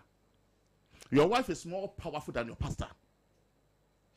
Yen sanko e but of what say we ye bema na sa wo ware a be so repeat mama ye o also the moment a bema ba ware say king to me ekita wo ba na ware no emu odu chen mama de emu odu chen wo sofo de sa no ba so ware say king to me ekita wo kunu no emu odu chen wo sofo de emu odu chen papa de to the mamra juni warrior and out me na me be ma be ta to anu tun wari na beba wo wu ntem nindie ne nyenya ti first Peter to small mushade eti obana be the key to your success. In fact everyone will blessing one pie was for ekita obano that woman has the capacity to lord the heavens I won't pie one adwuma to me da man no eti o time Bible na hu the honor but break nation here anytime you see the word honor in the Bible don't rush, pay attention. Because in shebi techire it is nyame ka say ana oba no a na say en shebi die chire nti say wan ana no na wo tietie wo giregyina wa mamre no amanes na ye de e na ma de ye muma e na oba me kasa won kasa bi na wo hye ne so no oba ne di awreho oba ne se wo ha na dwene na wo mfin a wo se osoro epono no watom Akosua de ehuni de ehuni obi to asa bre a otu nyina na abrabo nyina ne sai na so na wo twene oba de na oba de nyame ama condition one can honor your good wife. In fact, First Peter chapter 3 verse 7. Na tiefo share Bible num. Look, say adanipa be hu nyame adwene wa ware ho no. Ye ho beto ye. Problem be nya ware. Ye bu ni tin nya ware because ye nyi nyame adwene. In fact, and man mu mema because amamre reduce mema dwumadi nyina to botom. In fact, that's the greater disservice I am amamre ye mema. E reduce your whole being as bema to botom. Wa battery. It's a bema wo sika na ye bema woni sika de woni obia ade ba kwa mamre ye akuye no no eti ne ma bebre satso mo ye adwanya sika no ta bebre mu aware no because na adwene no Akosua kwa aware o na nya bema bi obeso mu ti wo kwa aware so wo kona bema ye den akohwe no eti ne metia hwe me ho a mi hia unti di ntese me bu last month or so me kwa so kese mi wa track ye program so penyin bi na so fo who is first na tete aware no na ejina pa o na say na de ndam so fo your program is a year competitive aware to end day because you the same na mu de wo mu nie the excess is out aware na ye tua ho ka no because na nanom hye ne se be makwaye adwon be hwe oyere oba so hwe fie no na mu ni se sa culture is dynamic e me beba ne me besesa yeah de wo mu no mu de chalk mienu eto sa aware na se chalk mienu na so fie de edita economic fie and into to show but was na me pass up papa boy adwaman woni bro na papa bro me woni bro na me bro wore me mani nti ne mantra no de teware no it has nothing to do with onuemu Akosua onuemu economically do be kura de ma no ne maten okono wa akohwe wo mo enti brand crofo bretna ware enum to 30 years so betemu nsema cha okonkwa no aware but na ye ne mantia economic fear no de tenem ye to so mienu ye family fear Akosua sa wo mama me nsa tete be ware edi tamba ofie be chete enti oba panyin kwa ware no ojaiba second wa kono objaba na tede obeto fie onko bi ko be fie ama am kwa ware o mo ntena enti wo kono me dika wona so kono mfoni ngwase mekan enti oto ibra ye bru nyina no woni so kono nchi enye yi enti bebre tena sa aware no because ya aware papa ma no na emu fie ehu wonyame ama ehu hu yeah talk mienu ni ye de to ya aware ase and the such mienu na eyi yeah because enema sesa obi ware what TikTok na go for no busan be and no social media nyetimi ware it one busan na mu conform two economic fear no boy na adwo beto ahwe ne ma o matrim na betetimi okọ ya che enti ye be man yanim dia pagya ne abusa se sen nyame ya ware no afedi ye dey say ya competitive ware ne na ware what's the difference eti yenhwehwe nyame adwene fa aware ho eno na betimi aba aware agina nti wo se yan hwehwe nyame adwene wa aware ho dia ene ye bebre sa na yes you are so for you wo preach amamre na preacher aware wo nyina cross bekum no e amamre preaching. It has nothing to do with the mind of God. 1 Peter chapter 3 verse 7.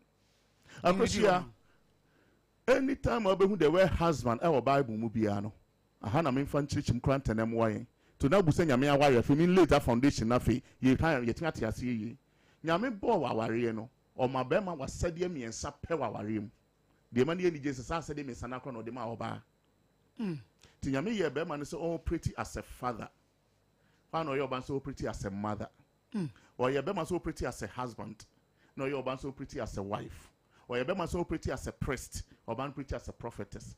3 levels, the same, 100. Now, the word father and the word mother are the same. The word father is Abba means source, and it's a bem may be as a so yeah, nanny saying, Mimuna name free by. I'm the source of everything. It is a source, dear. It's my duty to provide, it's my duty to protect. It's my duty to promote. I did be a following the protection, provision, and promotion. Father with the mother. Hana amamri kunye Yamamri aware in a foundation ye. Bema besha wo yere. Provision, which is fatherhood. It ya said you already in a memory just fatherhood. You nyakwa your husband. Or also the entusha baby. So for my yere pa, my worry, my we are there. Me know that mommy kun bisin kunema. That is motherhood. You may be you feel be father with the motherhood. I was study away you as a responsibility and as a roles. Responsibility towards your home and the society at large. The way you shout them, they are crucial. An average man and a woman crying a husband and wife for our because your mama is answering. Nyame adumo mamin sanfa umra ya wada ne betchre who is a husband and who is a wife because I don't know a big I know a big sebia ya kase okunu a wone hwan ya kase yira ene hwan no and ya wada me de obeba na babe because so and mean to me exhaust topic ni ya husband and wife the word husband means say me was exclusive duty towards my wife. The first one warrior or bang doesn't make you a husband. I'm not your husband. Benjamin's a Bible muno. Yamia Junobem or your husband. So when you're Jumun say, me was said the exclusive duty towards my wife. You will be soon qua, me yama or banner or Bayan me yama. I was showing him say it here, we a wife to your husband. Yeah. No matter no papa pewasem, you're not a wife to your father. Yeah. No matter send yourself for pewasem, you're not a for the boom what thing. And your papa the boom what thing. Me couldn't be what so to your pa and your bonny or show crop adjun nakum. Do a Jennifer and reported in your meaning. It's depending on that question in papa question papa, but a ban what temu as a wife who could pay the buating. It's in a way, yen and no form a fan. Oh, possibly do you pay any buating from a husband to my wife alone. Nippon a bit up a massam, but me you didn't put me what ten when you're meaning. Repeat to mommy. Who's in the penny now betting me a passam? There may have when you some tea meter saying none a follow under fatherhood. I did be a boy humanity. I can want me bo. Tell me coffee from 1 million word Yanni, be seen near ma, be Jareme ma, in a fatherhood. It doesn't make me a husband. So that matter many married men are not husbands. And many married men are not wives. But so your husband, dear. I didn't see so in your son was said, dear, me pet. And the money who Makuma put 10 and Yamidiama was all in terms of already public problem said that you could bring from the Wawari, but only Yamin was sending him also a commando, a move a full command. Eti a yawo yere and then Yamishan boo bemanating. Oh, yes. It's in your way and a bontain. Oh, yes. It is a yere who said when you kupa, Yamian kupa. And as a mimit me to as a mikun who say may pa, Yame, eti a yamikuna temu, or yira temu, and a chile said they will see reti, Yamisi reti or ewan and I'm growing Madame Sejin Pashu, no, you show my man, or you show my member, will suffer praising a little cotocoto, who do finance as Ukunano, who do finance as so young who want a mobile. What Tim would be bought and the money who soon say, oh, Bearman name will in the kita one pipe suffer. It won't pay when you know, say by your doing your job, according to Bible, maybe choose it here. Some of bounce won't can't just afford it. Ne say aware na se entiase o ye di agro nyame adwene ye problem nya no me say amamre de na ditim amamre ho pa ni gina ye ntime move aware no beyond amamre enti ye mu aware no na se bi na me na bre ni awurade fa ni currency o se sa wo obi onu ma wo mpa na pampam se wanye nimdi am pasesa me yiri ne twita me mpa nya osofo I need me buffer kese me asofo me nta me mo afore me osofo be wupu nimdi enne tumi ekita wo yire eso chan osofo de tumi ekita wo yire eso chan papa o ma me de according to Bible nya na me ta me chan se Bible tunu nya me traso se mo fa obu ni de ma mo ho yeah aware ya de mu oturo aware yakopon na emu nya me bu aware che bibia na nya me traso say Hebrews 13 was marriage is honorable ade o yeso nya me bo nyina de mu otu aware me when ade time we aware ade time we na say ye hu aware so no yakopon hu aware and aware be bo beti aware so nya me adwene mu no Moses aware mu otu onhu ye mobo ne nya cancer so mo kira aware a omunim nya me adwene da bi o na betimi akwachi obi ade oni ni manu da bi tinne sociological counseling ye ka na oba twetwe motom ye onu tun wa ya still na wari edu kunyanse bi osu onya no the spiritual connection onya the spiritual realm na control the physical realm which mu time ade bi wasase we so the originality was so you can never disconnect yourself and succeed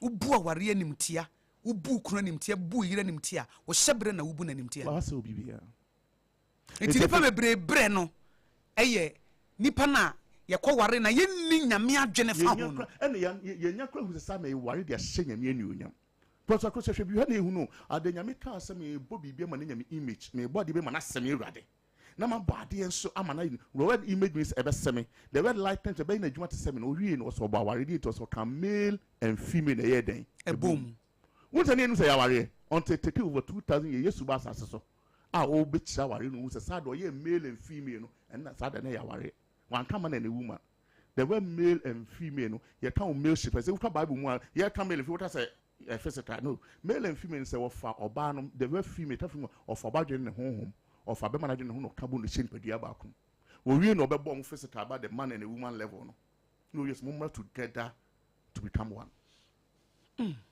Tonight, Jesus Christ, Matthew chapter 19, we say, can a man divorce his wife for just any reason? But have you not read Matthew chapter 19, verse 3? No, have you not read that he who made them at the beginning? Yes, to pay your Moses, I have a time Akosua, hey, who nam crown will be 9 police, my jam. I did not confess sunlight. Moses stated, yes, to balance there be our getting it. Won't confess a cross across on to Matthew chapter 19, verse 3 was the Pharisee went to test him. The Pharisees also came to him, testing him. And saying to him, is it lawful for a man to divorce his wife is it lawful for a man to divorce his wife for just any reason? Just any reason? Because you simple question, yes or no, na komope. Bema betime jana assembly entiana. Simple question, yes or no, na komope. Bema betime jana assembly entiana. Yes, and he answered and said to them, have you not read that he who made them at the beginning made them male and female? Straight to Genesis chapter 1 verse 27. Yeah. Your body shower, he combined the male and female. One man and a woman. Now we teach him marriage is not just between a man and a woman, it's between a man who is a male and a woman who is a female. Choto. Nyame to no so only serious foundation. It is a ye kasa aware ne den aware ne den aware ye nyame ankasa. Nyame did dan ho adi. But enne aware da ya ankasa ho adi. And it's a true the Bible. Ana eda ya mamre adi. Akosua true the Bible. Anytime we read the Bible be ya na ka ware say for this reason one can these. There's only one reason for marriage in your Bible. This, not this. For this specific. You can have 1,000 reasons to marry, and they'll be worried from chapter 70. Will be worried for Sika. Will be worried for Ahofo. You can have 1,000 reasons to marry, but to God, there's only one reason for marriage. And if that reason, you know, when who are worried, and that reason is that your marriage must reflect His image and likeness. And so I worry and then the banyadi. Without that, it is not yet married. Send your bam, you sitting crana. Oh, worry. Etwit my your over Ghana constitution mu a you the customary full marriage. So kwa your ho ade ofie bushia mamre full marriage. You the ordinance a full marriage. You the Mohammedan marriage or the Islam whatever a full marriage. But you umnie what you no. You say also in legal basis. So you can either go and register your customary no when as a channel you need to get a proof of marriage when your legal requirement is just worry. And I be to register under the ordinance. Now watch it to say you say you're married. Yeah. Now so register. Because it was legal requirement. At least if we said there's also a spiritual requirement. See, I'm remember the war Shakawa, Benjamin Yan worry, including us for including us for at the beginning of Yamia General. So now me can name you know what I'm DC. Now I feel my motive.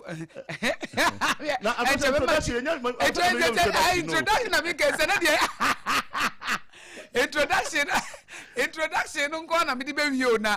First Peter, I'm person me chesa about the town pabo safano. Me matasi me tubab ne tumra na chese. Me person to just you know you did me. Any year kasa. We Kenya me agent to for Bible na ten kind. The First Peter chapter 3 verse 7. But of to sumo. Na shi me for the man. The Bible ta husband says also your husband there. Was said about Kunsuni. Or say husbands likewise dwell with them with understanding. To one Pentiasian or Yerentina. Now no many software program. For Rubian and invited for program. Now once at them. Let me another program.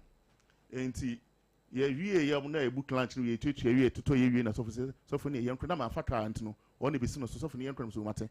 To only read the 10 PA. Nam touching was so near apostle Nerkona was oh you read you had a sorry a habit daho. Until one kind of maintain us to me, apostle. Just a moody kind. No, said also my wife when you're ready so be. Oh, no. Ah, so for the maintenance. Now, so for men, what made us a toy. So for toy. I say, now, Mr. Mentime, and my doors will re say. Medium, if I am say understand women. Or say your wife. To me, want me until be a cross here. So your husband, they are, and yet toy. I say.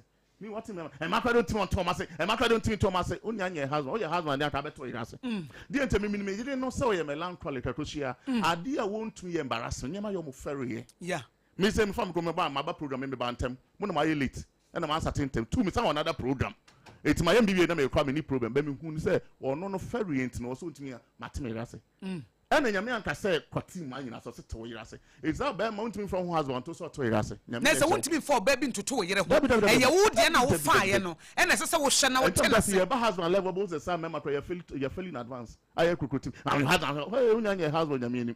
I'm not your husband. So you can wear son my husband. The man your husband is so to do to me say. Nessa say, bet me abasa mamre ni amani mu no. We husband. Ba nyame anim no. Onye husband, onye kunu. Ndampa your baba would be rien shawari ase. Wa ware so nyame anim no. Onye kunu because the man who say nyame so dina nu ase na bebu atan. Nti atem wo da no was to worry where you a husband. The me did fan as husband number 1 or say obema teenager ase. Eti wo be ma no wote wo yira se. To want what feeling nyame anim. O de nu ase na bebu yatan. The man who no Akosua. To kokoti nyina no atemu de be hu say nyame de nanum asem bebu atan. And number of years how they worry. Do you even understand your wife? Wote wo yira na se. And I'm going to make you for some person I say, "Oh, I do know. And back I don't mean take massy. Nyame Anka say kote massy was it to yire ase. Dia wo wafa no. So say baba husband and wife no. So you control say husbands likewise dwell with them with understanding. First command twaso. Giving honor to the wife. Ana ehu no. Wo probi odi ni die mu oduru be ma no a say ye wo yire. Nyam na me kan Bible neto. Wa mama ankyerɛw. Kukroti. Em ka kwa no tum. Wo yo ba. Wa bo se fa ni die mu oduma wo yire. Cause nyame ni bibia wo wunim. Or the trust you ask to what? Giving honor to giving honor to the wife. Giving honor to the wife. As to the weaker vessel. BT as for your time weaker vessel. And just a physical body read a operating of the office of the Holy Spirit. Oban or the kita obi bia. Na die hu ni say ne mpaebo no enye just do na no ka. The word journey the okay nyina ye mpaebo ma. Oba agine oba oyire wo fa ho no bom paye. And I say Ephesians 3:20 no. He is able to do exceedingly abundantly. No, because who how so nyame timi ye trust man bros no one fancy or say above all we ask or think. It is that the idea no can. And the ye gini na bom paye. Nyame fa no ayama na bros so amon. It ye wo ye be me say wo hu adwene a. The moment I read to award the audio phone bia your paibo ebebom. have some bit man be my baby Adana by for because of India. Why because Bellman cried no my and not to says a crack shop by being chained. Nessa would what Jenny bomb payet that whom or your who was man over so or the boy was not fear. A name dear. Timu, you enemy a position to know Yanson Yakutea worry between you. You who to him the mind. Giving honor to the wife as to the weaker vessel. The third one day who know. And as being heirs together of the grace of life. Maybe a 2 years here, or best somebody for radio, and as being heirs together of the grace of life. What do one made the man? A wow dear, so will be bank accounts no. And that way you say criminal, will never you cool head to your grace. The HNS will be bank accounts, not what being joint no. I feel sign also you're signing. Because a joint account. And ye juma. How know who know 80 may you know I do it time is apostle no. My wife is not a co-head to my grace of life. No, you know, head doctor, so that your prayers may not be hindered. Your wife has the capacity to lord the heavens. Nantanyehu. Only America say, "Wo, we didn't see." Your prayers may be hindered. Don't joke with marriage. No, you could we yourself for, and I just saw them. When we got to saw them, they preach to try to ride a pa. Go on the platform, no. Who knew to make it our year? Obey, see the woo you tit. Who knew to make it our year? Ye nim process I worry say crima ye jim some say unshira no mpa bo nyina fo won a man oba no ogina ho kon office no ogina ntino ade be wonu bi ye e kwan ye fa so di jinshira enshira e ma na ma be resu ni tan youngest am worry mo hwem ho yie ko ne be ma e da niam me siam de ma wa odi ma eti wa tun ka say man no obi na so worry no across ye change chapter 49 verse 25 and it doesn't matter wo no on ma e ma no kokko the same office say na kokko ne try mpa bo safa no oba ne tam wo so mpa bo safa. Genesis 49 verse 25. Oba ne tawo ompa bosafo. It abri bi obema be ba warem say kim who say destiny asesa. Your wife has the capacity to change your destiny. Ti say wo treat ni yie man ani ji wo ho a. Obeko anim. Ti ba ye chobe wo say Bible trust be ma odo na yire na odo no ana ho. Sa abri bi akodo yire. Enya wo yire na wo do no. Because wo nim de wo say wa na wo yama ho. Because na wo yire be shemu no ye mpa bosa na wo. Efficiency na kan. Wo say the odo na yire na odo no ana ho. The one no ba na wo ka wo. Oba we me na do no. Oba wo nya nim de nta se hunu no. Oba na wo kodo no ye wa na kodo ho. Kodo de ma no no eno na be sen aba wo nchen. Wo ne ta wo mpa bosa fo. Genesis 49 verse 25. Yes. Or say by the God of your father who will help you. Say you say nyame de be shine. Di wo so nyame de be shine. Na wo bon pa ready shame nyame sha so bon pa to aso. By the God of your father who will help you, and by the Almighty who will bless you with blessings of heaven above, blessings of the deep. Now to nyame de shame for us aba na meboa. You do as we so there are 3 places nyame de shame nipa. The deep kind was blessings of what the deep. Blessings of the deep. That lies beneath. Akosua ma de kro. Edian. Oba na ntem. The first place nyame de releasing shame nipa bema eyo yire ntem. Ti nyame bo nipa otra so ba me ne bema bi anna. Tra ba Bible ma ye define wife abi hu. One of the first criteria and definition of a wife is about your wife according to 1 Corinthians chapter 7 verse 4 no. And it says the wife does not have authority over her own body, but the husband does. Yeah. And they say, now, young wives are wife and husband. I make a no. I do not just say the man. Hana will funti any. Bible to train up a child in the way. Bear man now I won't know. Boy, no. Tets in the cell. Your bear man their own operate as a father. Tets in a say Jack. Man in test. So I do much anymore. Also the years some you are saying. Tets in as a husband. On test was said you be your money. Tets in as a priest or your bar. Tets in as a mother. Tetino as a wife and some maninya junta said nini pedua we enya ne de ni kunu de enti se mema taze kwa na be sene pa onto so be ware obi enu kwan so ohuni nakedness ni kunu kwa because ne body and ye nim ni to so no de mema de dance akwa ware ni another thing so say wo and what say kunu abrabo de entia oba Bible definition of a wife na mema no and oba what set me ni pedua so to me na emu mi kunu tina Bible say odi hwa enti nya me bo oba odi seal eto ho no a foundation for blessings of the deep. That like now Proverbs at church say he who finds a wife. Let's say you don't marry to become a wife. Oh, your wife before. You must be a wife before you must, so that your husband can obtain favor from the Lord. Say Bible never show free mu, so that no me mu see aboni dria because of who your wife will know. You can change the destiny of your husband. Change say who kunu bre. Na just no say who kunu brabo.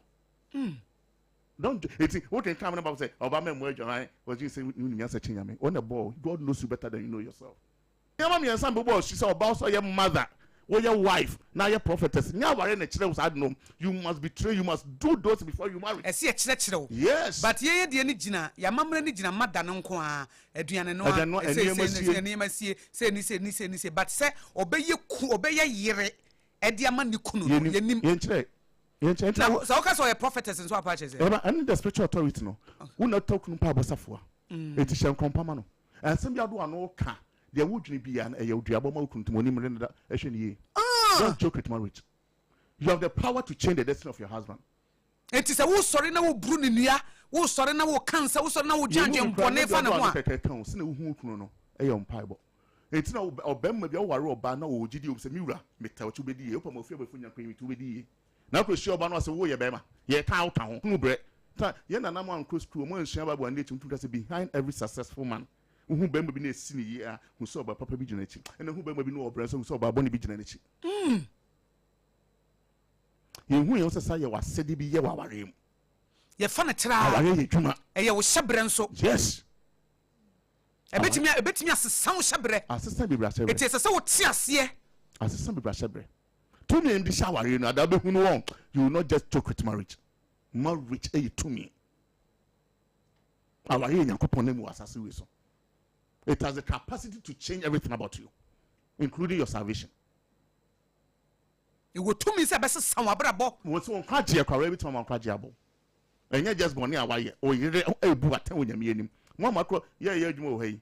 No matter suddenly see you, a who had a department your appraiser. I finished on a choice of what more crossing. O papa na isi ukro head of department e ba no ye pese mu a do appraise yen e ye oyere e ukunu oni bu aten onyame anim. Maybe choose say no to teach my friend the answer makro. So the woman near the one who says our and yet trotan and amamre translation no our deeper than that. Marriage is deeper than you see it. Awo nyame anim. To say our no e ade sombo mami nyame. Adani pa be hutsa no ye be sat the need in obuo. O ye be man hu say the be ma ya sat abompaya ma. Koni na no asem o de ma won. Akwa me adamu sad no. Me na won abompayo. Because me bona e be sesa won so be boa wo. Be wo mu yere. Onam na so nu adifo so e pempa bo. Sa sefa ni di no bu ma wo yere. O boy yere trimodin. O ye masam ka wo yere wo abrabo so chen wo sofo de be sen aka bi. Tumi ekita wo kunu e so chen wo sofo de. According to Bible. Remember quotations is here. So unyamre na fo said ya who say be ma wo your husband no ba wo your wife I adwene mu tiase o say me was sedi bi nyame na so na ehye wo yeah enyo yiri na ehye wo nyame na ehye wo me was sedi bi a meyama be ma we me was sedi bi a meyama wo ba we eti me koye sedi nyame aka no no so me shas me kan say nyame wa ware mu no obe ma ni nyame agya office oba agya won na nenu mu asem and ye den ye gina so nita through the Bible every command the wa ware bi e jonu nyame so nyina wo so nyina okunu so ya mama chiche abuare ni transactions no ye interpret ya na to uche church council say it's very easy for a man to love a submissive woman approach nyansa se be nyame asem be ready nipa nyansa na echenti ye nyansa say it makes sense yeah but nyame asem it's very easy for a woman to submit to a loving husband nyansa se be nyame asem ko nya hu nyame adwene. These two are where the yonu nyame emu because without nasim odi gyina no you need the Trinity to command you separately to wives submit to your own husband. Of course, that's what I submit to your good husband. There be also your submit to your faithful husband. Also your submit to your loving husband. It has nothing to do with your husband. No stand there be so nyame so ask to the Lord. So we am pro once me you rather no kono koye mo kunu sa. O command e no there be so no ane so. What husbands love your wife? Coach, love your good wife. Love your submissive wife. Love your faithful wife. It has nothing to do with your wife. Love your wife. Coach, no, there be so no so ask to the just as Christ also loved the church. Every command in marriage, coach, see and so it's only so. Marriage is God Himself. Yeah. Because the whole year no aware na se cross ye ma wo. It has nothing to do with your husband or your. Senti tell aware bibi ya ore ma se afie ni hwe nyame look unto Jesus who is the author and finisher no. Ya fie ni ye hwe ye ni ye kunu ni tin abrabo ye ebre no. Be ma na anye say ntimi so nye say oba na anye say. It has nothing to do as of nyame adwon na me ka kire no. Adabe hu nyame adwon aware no bo se sa adabe hu we na koshia me hu se sa mo mpa bibo me hya se mo mpa ma se rade boa me. Na me ntimi no me record no nyame ahye me se kodo we yire no. Metimi aye Enti ma ntimi anya obebu mi ma 10 wa ma condition ka say oba ni nye shape it has nothing enti me ni bibi say na oba ni to say na oba ni say it has nothing to do with that. Two, so we break even the elements net down na bo say submission no the question love no the chest submission. Yeah, say be man do ba na no den kwa so oba ne bre ne ho. To love her means be patient with her. According to 1 Corinthians chapter 13. Nya ne ho abotre. Be kind. Enti wano kasa nya de ya doyema no. No, actually, love does not boast. Love does not envy. No, we cross. Love does not fail. Akosua. Love no does not fail. Eni hwamo. Eti oda na tekro, oda antan kro. Se tekro de na wodo na nwipe ko bom petrol de bo me. Two, so do yire so de a ene na wo betimi anya abotra man de a ada ma anya abotra man remu se me do na faili. Nya me do me so blame na as police ni akronfo. Untimi ntase makronfo no ntutuo. Be se 20 kan wa bulletproof na anya adwuma. Bulletproof your donor. So also do you dia was so ubenya botra mo ba no. Love does not provoke. Or don't you cannot be provoked. It you be show bufu no o do feel and we protocol love and submission in marriage. Ada the two engine ya me the shower you know. So now in summary mention say so nyamia your be ma se be your father or by your mother but 100 yeah or be ma your husband or by your wife or be ma your priest or by your prophetess. Enti odi aware no ma be ma 100% be oba me be trophy be ko bible say na me ma example dem hey adwuna me de share eja tom nsa no and na me share clarity nsa 100 so they watch it Christopher is inside the nyame de aware ma be ma tom oba ne share ni mu no command no private Genesis 2 verse 15 10 and keep it mean say dem na ma nyina no so utumi ma ne ma pafrum wo se sie wo yesi na ye cheche ni nyina wie ni say there's a time nyame for oba so chere say once with aware ne share 100% e quotation ta kan Proverbs chapter 31 and quotation back you know be chat it's a time no and I met me person met here for Proverbs chapter 31 yen come from verse because popular fact councils name Marco Forta the preacher pan be nim say e ya ware nyame de ma 100% e picture nyame twa so no nyame nyansa san ko ba be kwa ware a onu nyame nyansa say no so oba o sisi ho aso akwa ware oba bi a wo hwe sa picture me romu na hu ani wo mu no ti aso nyan qualify for ware nyame mu amamram de ye hwe akosia say wanyini say ware ni ahwe eja tontomi say we adwuma when you 25 na ware ye de amama adwene na nyame nyansa nyasa de man de ehwe it process one from verse akusia yen ko popular Proverbs 31 verse 10 popular 10 or say who can find a virtuous wife it who wife for akusia the very virtuous independent a career woman ade ba ko ye nim ni say nyame nyansa oba be ko so watimi ye wadwuma my mamimfa who is a wife and who is a husband mamimfa share Thursday mate no me dey go through okay they share Thursday no akwakomu ya mamimfa who can find a virtuous wife for her wealth is far above rubies the heart of her husband safely trusts her say the define Ghana for mass is ya bet matter say benya 99.9% nyina nyame mu nyanya wife because about your wife say the heart of her husband safely trust her. The heart of her husband safely trust her. So he will have no lack of gain. Tommy was an area wife or say Tommy akuma eda you some didn't me ho nkyere me da. Akuma ton him. Say me didn't me ho nkyere me da. E say wukun timi nka san fa ho nyame nu nyanya wife. Aso nya ho to so. She does him good and not evil. All the days no, of that's her a life. man or angel. There be. Wife, say me timi me kunu boni da. Yanko. She seeks wool and flax and willingly works with her hands. And to any gun and neighbor say wada ya be hwintia. E she tin so sam yam de misan ye adwuma. Yanko Akosua. She is like the merchant ships. She brings her food from afar. Akosua ko di ni dwa oba aduane ni fi food on when di twa de ne ba. Wo ton kire kra register fruit no ho. Pro wa adwene mu no. Amamre chese be mo so ba ko nyame nya so ba na oye wife Bible ni de ono abo no fi akoma yanko.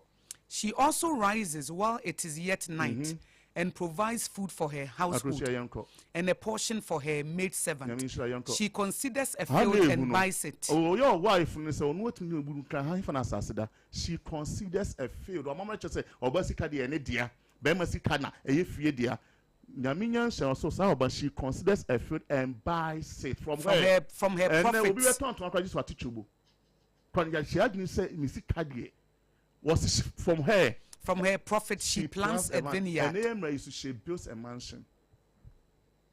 Akosua nyamre kan ya on the thought addition kunu. Akosua don and kan to say baba wife no so on the thought addition kunu.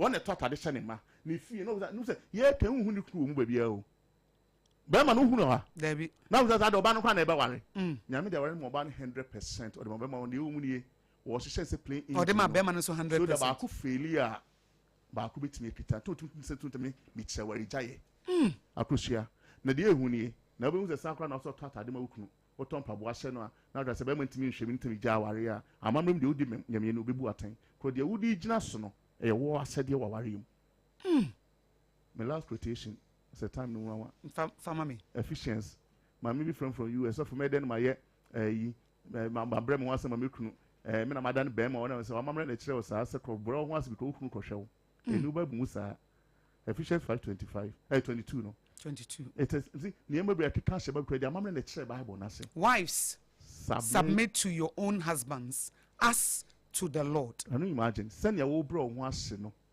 men define you brother hwese na old bro wan say me rate no kokko yema okunu nyame ntime fa okunu compare papa wo so for the compare no yakopon na mu yanko ni Akosua.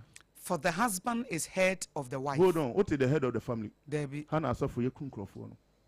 When it comes to the family, a joint head, nyame ye bear man as head as a father or by a head as a man a joint 100 and bring yakun mu officials maybe you try and prove the woman is the one who watches over her household.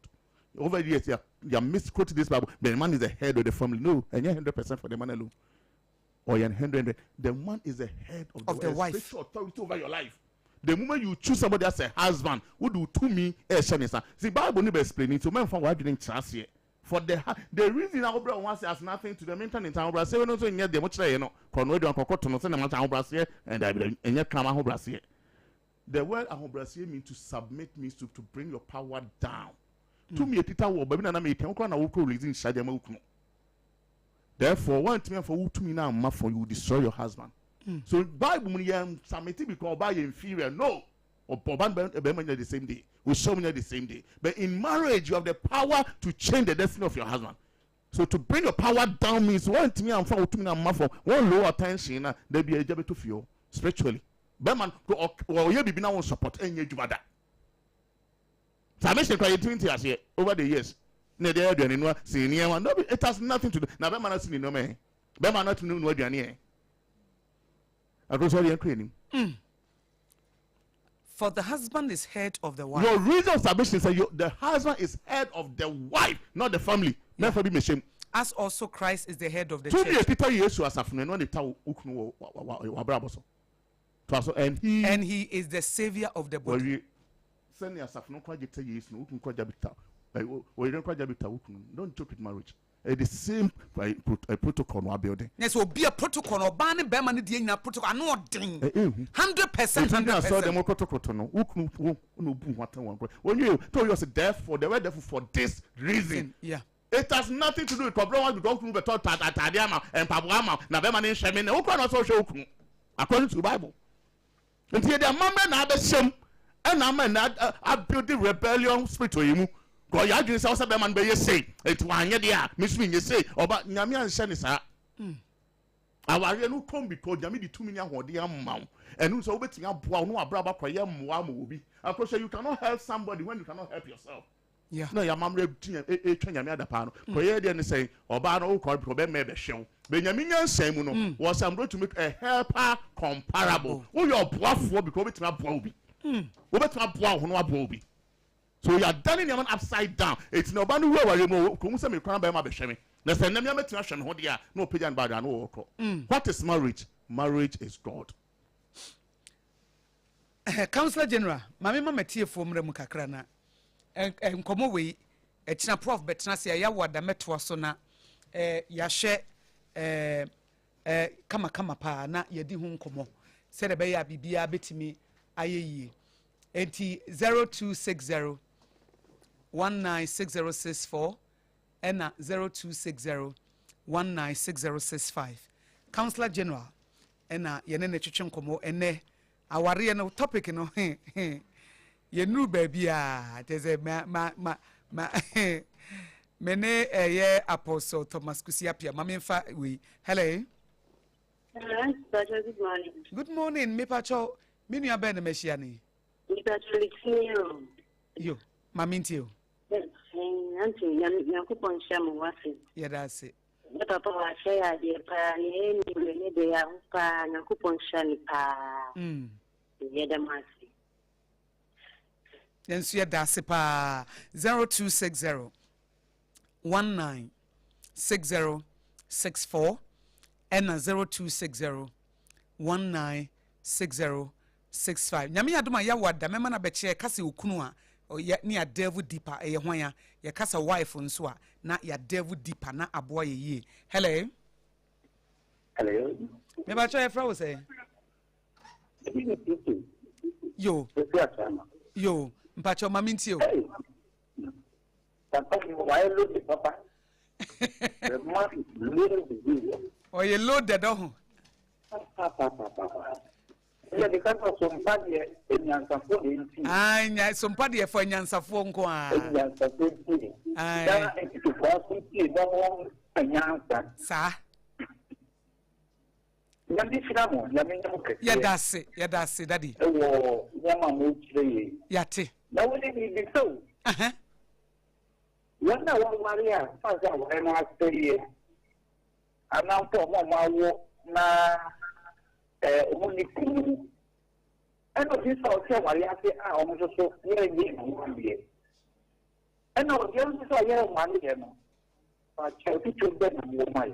Mate, me dase, me councillor general idea about me dase. Hello.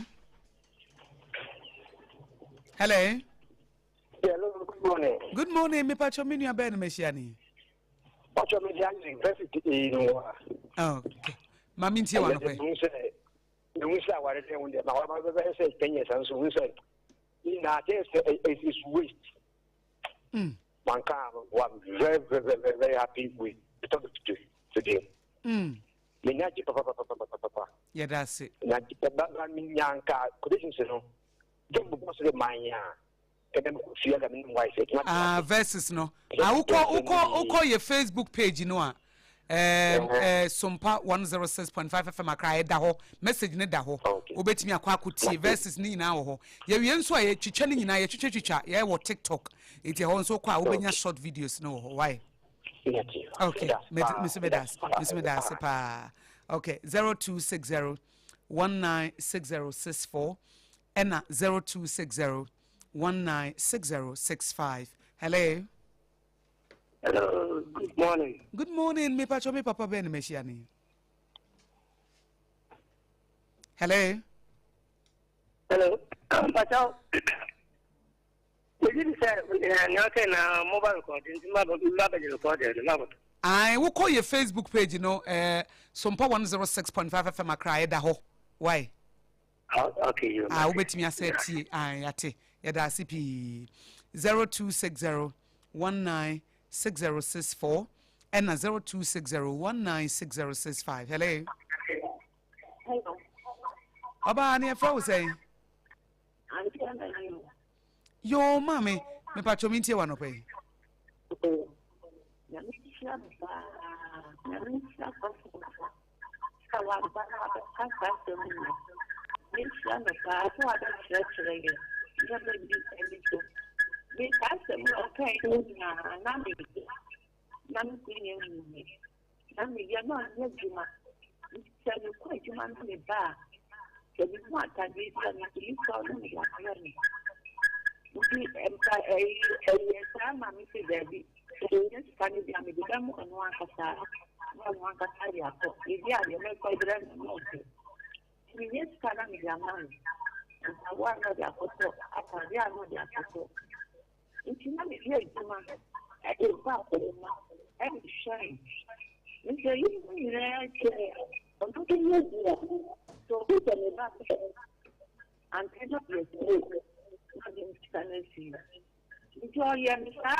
Mate. Messume da sepa 0260196064 and 0260196065. Hello. Mesra mo se mo frana modum radio no amame. Eya na feedback na no de basa ye nte o kasa ne yi. Wudum na mete wa ha. Why? Hello.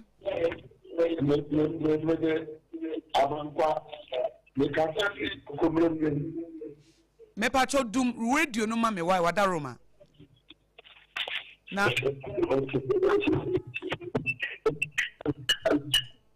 dum no mame na afi. Hello. Yo papa mami ntie wa no pe.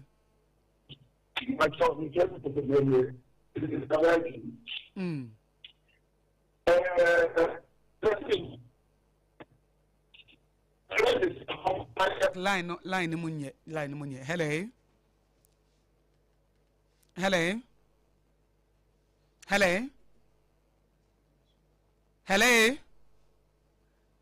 0260196064 Hello.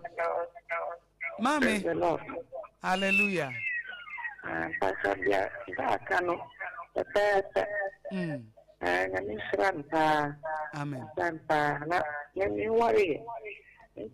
My person na nami adona munyo bare mabia.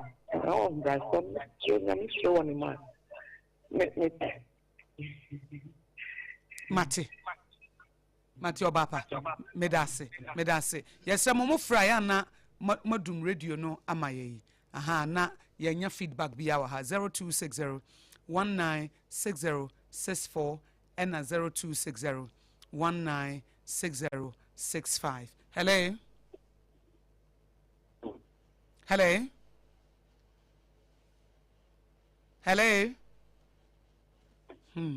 Obi timi frɛ no ogina so saa. Hello.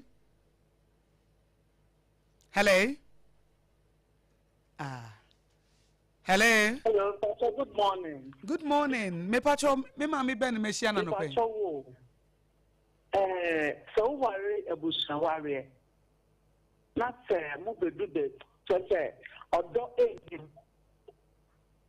Na mo worry ko enimu a. Eno so e be se bisa that say. Then e also we mo worry o. But today ebusa worry. So etre no.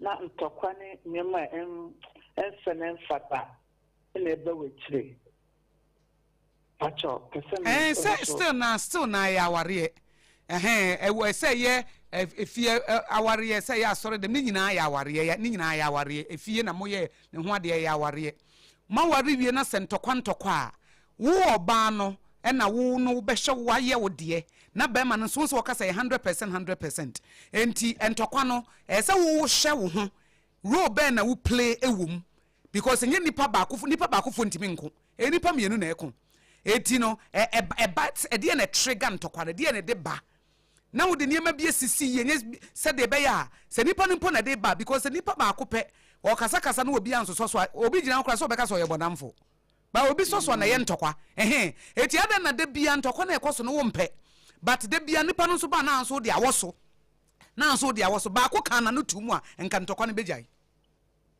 na eyiso na busia forte ye busia warrant mo fani sa ena me kasa ses aware busia ware kra ya aware problem ne se ntokwa na eba no nipa mienu na eko eti ese ye investigate se de na de ntokwa ne ba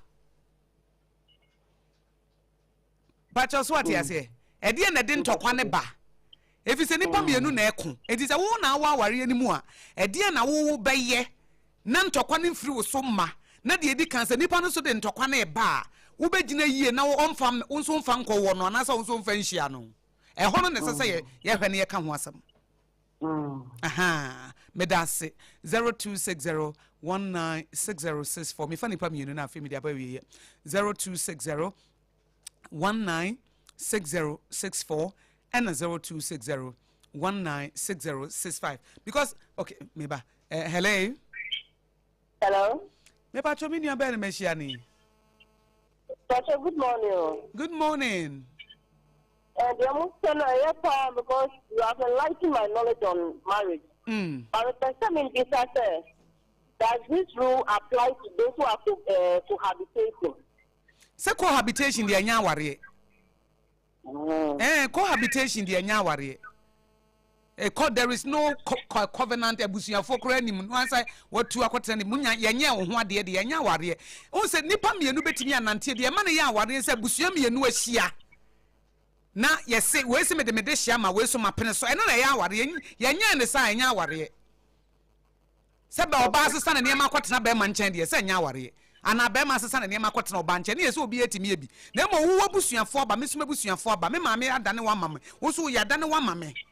Afe eti se manipa na nya wo ho ade so ate ase na etimi ya aware no watimi anya nyina so de aye de wo ye no why mesme da ase councilor Junior mama fa last caller na me fa we na me hello me ba cho me nua be na me hia ni mpa cho sister be ni o ya refa Sister Abna Mamintio. Abi Akosua. Yes. Mbacho ntafo no ye. Omo ye pa. Ene akopon ase. Me bacho me so me ha nyina ne se. Be ma me ne te no. The dressing nye me fe. Na so wo okrum de bia me kokru. Wo to atade bra na onhye. Wo to bet ma na ombo. Na te de bia ne dressing dada no enwa.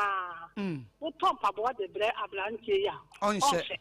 No okwa adwuma kra na onjalo mpo na waye de kwesiesie no wa wo susu so mikunu ehu nye ni to akwoti nkuna o ja sere nenu o ma wo kwa kesa ablanta ne ma wo ho kwa ma kesa o wunse ontimi mmoa no kesa o ma ne ho kwan ma wo mmoa no o ma no ho kwan kete kesa onji wa kesa onji ye fene se wa no kasa fa nya hwe etimi susu ma ye ma agisa mi nka bio ma ble ama odokra ama me diwura ware mkura atiafi mene so chere se ni skanka be ma de wunya nit na wo yire kire wa so wo fata na me so nya nit na ka wo be ma no wo kire ne a wo so me fa bat ni kun de on fa ma so mo nya hwe I don't see that because my mother said because I needed Mate, Mema Apostle etufo ewo ho pa medase enti mema okay memfa last caller. Hello.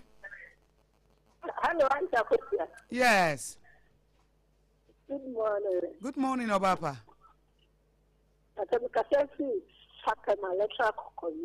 Yo, maminti. Parent beauty salon. Okay. Na mpesa asemu na da na waka and money them. Mpesa Thursday or 33 and money them. Because you group friend ya. I think mean sorry I'm no papa of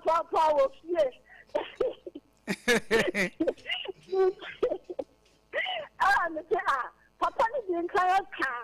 Omo enema no edie waso omo ye ma omo yere nom omo bro mo wansi mo omo yere nom omo tu omo yere nom ase tan omo yere nom su ba se bi omo tu omo ase no okan ni nyina Apostle General etiefo so mu en na to so Apostle General de papa San Francisco Mr. Otati go had Councilor General.